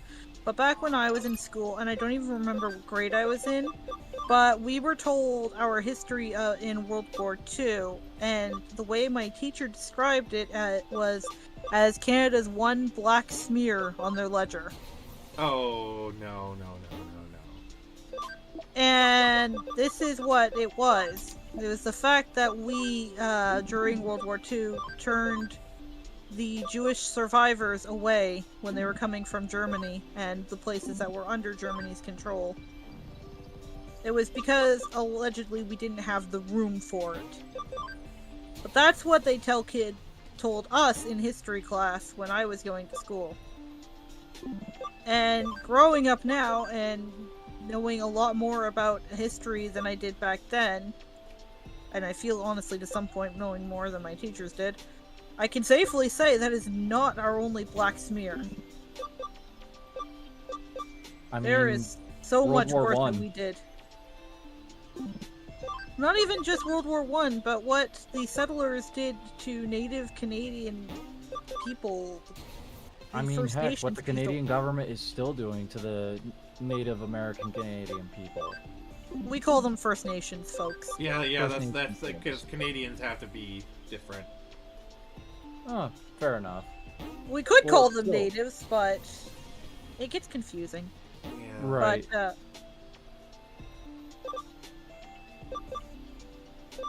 it's... I don't know, there's something kind of funny growing up and being told this is the only bad thing our people have ever done in our entire history. And it's turning the Jewish survivors away when they needed us most. And it's kind of well, we just didn't have the room for them, blah blah blah bullshit. And then you grow up and you find out more about your country's history and you're like, wow, no, that's not our only one black smear. We've had quite a few of them. Yeah. Many smears. I mean, realistically, as a historian looking into, general human history, you tend to learn that it doesn't matter what nation you look at, everyone has their multiple black smears. I actually think it's funny. I saw a quote. Not a quote, but I saw someone talking about stuff that happened with, like, the pandemic and everything, and they were essentially questioning, how much of our history do we actually know, even that it's the stuff written down? How much of it is genuine 100% fact? Because over the last not even 10 years, we've seen people try to change the historical narrative so many times that a lot of us don't even know fact from fiction anymore. Well, take it from this way. One of the most known men, historically speaking, in the Western sphere is Julius Caesar. He's one of the most recorded. Yeah. Unfortunately, most of those records came from people that he conquered, brutalized, and practically wiped off the face of the planet. History is written by the winners. Mm-hmm. Yeah. And so, most people remember Julius Caesar as an absolute dictatorial monster. But when you look at the few records that were written by his actual citizens, the people he actually ruled over, he was extremely popular. To the point where they were practically begging him to become king. And he had to say, no, I won't. I won't become king. I mean, you don't have a reign as long as he without being popular, especially in those times. Absolutely. And so, it just goes to show that even the people we think we know the most, we probably don't know as much as we realize. It kind of put it in perspective, though, for me, because all I can think now is, yeah, but we have all this stuff documented, but how much of it is the 100% truth? And how much of it is just colored by biases and political bullshit, like for example, here's another example. The Bible. The Bible was, the version of the Bible we have was written probably 70 years after Jesus' death. You have, at best, second-hand accounts. Like, people who worked with Jesus. But a lot of it is... And there's also translations. The translation that the Bible is based off of is the Greek translation. And that's a very late translation of the Bible. That's why when we got the Dead Sea Scrolls, that was like such a huge thing. Because we'd never had access to a Bible that early. Oh, it gets even worse than that. You want... Because... lost books of the Bible? Like the Book of Enoch? So, the Book of Enoch is not lost. It was simply stricken out of canon. We have it. It exists as pseudepigrapha. Okay. Stricken out of canon. I like that. So if we're gonna use modern terms, it's beta canon. Yeah, basically. It's beta canon for the Bible. Sorry. But, I mean, you want to talk about... Yeah, and Dante's Inferno is self-insert fanfiction. Yeah. Oh, very much. Yes. Like, actually... Oh, yeah. Yeah, it is like... When we're talking about fanfiction, Dante's Inferno is literally the first. Yeah. But, I mean, you want to talk about how inaccurate the Bible theoretically could be? The Old Testament is based off of the Jewish Torah as run through a Greek translation filter that was further translated into Germanic and then English, decided upon by the Pope to suit their needs, so it was revised multiple times by multiple people, and there actually is theoretically believed to be 5 extra books of the original Torah that are missing in the most modern translations of the Old Testament of the Bible. Mm-hmm. And the New Testament, like you said, is really bad because it's essentially a Greek writing of Hebrew speakers, the earliest of which was written 70 years after his death. Most of them were actually written about several hundred years after his death. Yeah. And realistically, there's also missing books from that original canon as well, up to anywhere from 3 to another 5. Yeah. So, and that's where you have to start looking at the pseudepigrapha, the apocrypha, you know, the beta canon for the Bible, and then you're also hunting for possible lost books. Mm-hmm. Yeah, that's why I'm saying, like, discovery of the Dead Sea Scrolls, that's why that was such a big deal. Yeah. So I just want to read out Black Reaper Kai's comments. Okay. It's good to be back! Welcome back! Them ghosts! We missed you. I missed you all! The ghosts were being mean! Oh no, we need to call the Ghostbusters. Just let me loose on them. I'll make sure they cry. Oh, Alright. too bad we're done with that, right? Nix, I'm taking your leash off. Give him hell. But I was gonna say too about the stuff pertaining to Jesus. My whole thing behind it is, and I've kind of kept this as kind of my belief since I was, you know, a younger adult. Mm-hmm. I do believe Jesus was a real person. I don't believe he was capable of the miracles in such a supernatural way that it is described in the Bible or by more modern Christians, Catholics, and whatnot.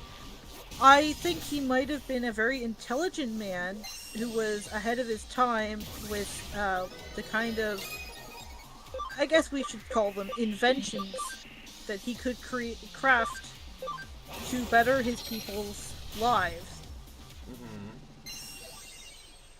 So, I believe he was a real man. I don't think he was, you know, as all-powerful as everyone likes to consider him. I think he was just a very smart man who bettered his people's lives in the ways that he could, and it kind of got misconstrued that he was, I guess, magical or performing miracles. Well, it's funny that you mention that because history has actually proven that Jesus was a historical figure Yeah. who actually lived. The thing that everybody disagrees about is whether he was, like, if the accounts were as accurate as they were, whether he was extremely smart, truly gifted, any of that sort of Or stuff. the other thing, sorry to kind of butt in. No, go ahead. But like they have tested some of the things, like them marching around the walls and then to bring it down. Like they've actually done scientific tests and like, yeah, that's actually possible. Like because of like the Yeah, sound but- waves and whatnot. So, Right, back- in I a put my sense, dog in. reading the Bible is almost like, ironically enough, to kind of go a little full circle here, is like reading into Japanese myths. Because the Japanese tend to mythologize their history, so it's kind of very difficult to be able to pull apart and say, yes, this is myth, and yes, this is historical fact, and here's where they blended. Yeah. But realistically speaking, the only thing that we genuinely don't know, aside from arguments of faith, is the actual place of Jesus's final rest, aka the tomb of Golgotha. And that tends to lead most atheistic arguments as to, oh, Golgotha doesn't exist, therefore Jesus does not exist. And it's like, he did. We just don't know where it went because things have changed. Yeah, like the Because- whole ark, like for example, the Ark of the Covenant. That's a thing that could have existed, and It did.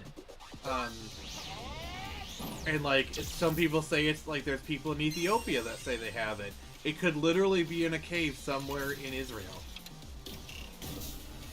I think what Yeah. a lot of atheists tend to forget when they try to claim, because I've heard a lot of people say that Jesus wasn't even a real person, is that, yeah, over the last God knows how many years, land masses change rapidly. In my opinion, there are two types of atheists that you could argue with. One, there is the atheist that knows the Bible better than a lot of Christians, and they argue using biblical principles, and those people are very hard to argue against, because like they know it backwards and forwards. Oh, yeah. And then there's idiots. Well enough. Yeah, you see a lot of them a lot of the time. But Plus, it's not a just, lot of like there the are atheists, when atheists that know the Bible very well, and when they argue with Christians, it can actually be a very interesting argument because they're both quoting scriptures back to each other. Yeah. And realistically, the kind of Christians who go, oh, you know, X isn't real, they tend to forget Jerusalem was razed to the ground and burned by Rome. We're lucky that we have as much surviving architecture. I mean, Jerusalem it has been existed too. not just by the Romans, but also you got to realize it was a Muslim majority country for over 1,000 years. Yes. And when the Crusades happened, they only took over Jerusalem for 100 years, essentially. Yeah, they've been raised by Rome. They've been raised by the various, Ottoman Empire. the Ottoman Empire, but the various Muslim empires.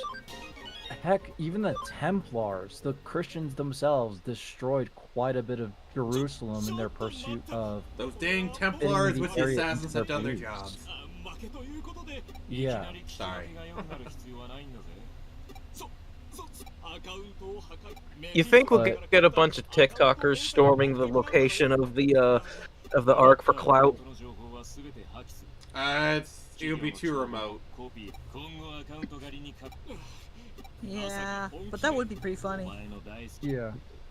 But there I'm still are surprised. I'm still surprised. Face melt challenge. Well, here's the thing.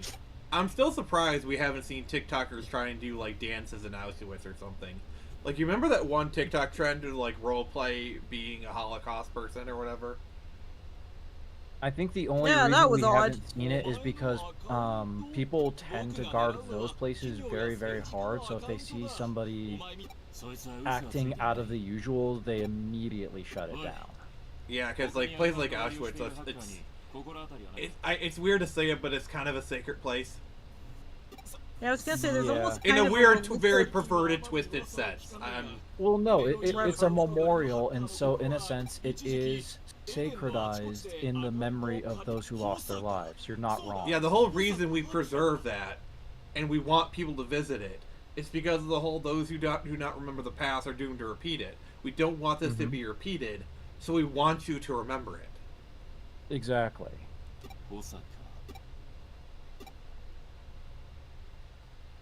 And people also forget when it comes to areas of sanctification, there are multiple types of it. Yeah. You've got essentially what amounts to negative sanctification, which is more or less what Auschwitz is. It's horrible event happened here, so we will sanctify it in order to memorialize it, versus, say, positive sanctification, which is more of a place of adulation. Like imagine like somebody peeing into the 9/11 memorial. Can you imagine the firestorm? Oh, people would be absolutely livid, and they would call for the person's head Yes. on a pike. Yeah. We pray for blood. Actually, I've seen a lot of people nowadays making fun of that the whole tragedy. I'm not gonna judge people for that. A lot of people tend to use jokes as a deflection for their real feelings, and I feel like and that's also not a lot of the what's people going making the jokes weren't alive for 9/11 or Yeah. they're very young. yeah, so they don't really have that same this is one of those we don't joke about it kind of thing. But it's kind of funny because I saw on the date of 9/11 when people were trying to be more respectful of it, you had a whole bunch of people who were making jokes about it, and then going ahead and getting mad at people from other countries who were making jokes about it. And on the one hand, I kind of get it. It's kind of a sacred American thing. Yeah. It's okay for us to do it because we're the ones who went through it, and it's kind of our way of dealing with the horrors and the tragedy. And we don't want you doing it because you didn't experience it the way we did. Well, here's the thing, okay? So, here's what's going to happen to how 9/11 is viewed in 50 years. Look at Pearl Harbor Day, December 7th. Every time December 7th comes, news stations do like, oh, Pearl Harbor Day, this is the day of Pearl Harbor. Most people don't even acknowledge it. That is what's eventually is going to happen to 9/11. Every September 11th, there'll be a news report on it. Most people are like, oh, it's September 11th, it's 9/11 Day or whatever. That's going to happen. Well, I mean, to quote one of my favorite authors of all time, you have to look at J.R.R. Tolkien for how this sort of happens. History becomes legend, legend becomes myth, and even myth is long forgotten. Oh, sorry, I was quoting Robert Jordan. Sorry. Sorry, I know what you were doing, but I sorry. The Robert Jordan one came to mind first. No, it's A-okay because it's essentially the same idea of, event happens, those who lived there remember it, those who pass that on turn it to legend, legend then becomes myth, myth becomes forgotten entirely. Mm-hmm. And realistically, 9 times out of 10, human memory does not tend to withstand more than 3 or 4 generational. But I think it's going to be kind of interesting. As things are going on, and we're going to be wrapping up here in a second. With more things are being recorded, like there's been kind of this theory, like you notice how there was like less UFO sightings post 2000, and it's a theory that UFOs are actually time travelers who are trying to observe us pre-internet. And the reason why it was like 40s, 50s, and like after the 2000s, you hardly ever see UFOs anymore. Is the birth of the internet and recording. Yeah, so they have information post 2000. They didn't have much post that. I mean, this is like a game theory. Sorry. It kind of reminds it's an me interesting of thought. a Superman comic from the Silver Age of a bunch of time travelers going back in time to figure out this undocumented thing that happened in Metropolis, and they're like, oh yeah, the main chick's like, oh, I won't even see Superman, blah blah blah blah blah. And then it turns out Superman was actually heavily involved. It's just no one can remember because they were all under like sleeping gas or something. Weird comic, very weird. All right. So thank you all for coming. I'm not going to allow my co-hosts to shill because they've been doing that whole stream. But It's true. thank you all for joining us. We will be. Thank you, Lug. Thank you, Nix. Thank you, Sharon. We'll be doing Digimon again next Tuesday. Friday we got our Ship Wars, Tifa versus Aerith. That's going to be pretty cool. Then Saturday we're doing some more Breath of the Wild. Thank you everyone for joining us, and remember, I can only show you the door. You're the one.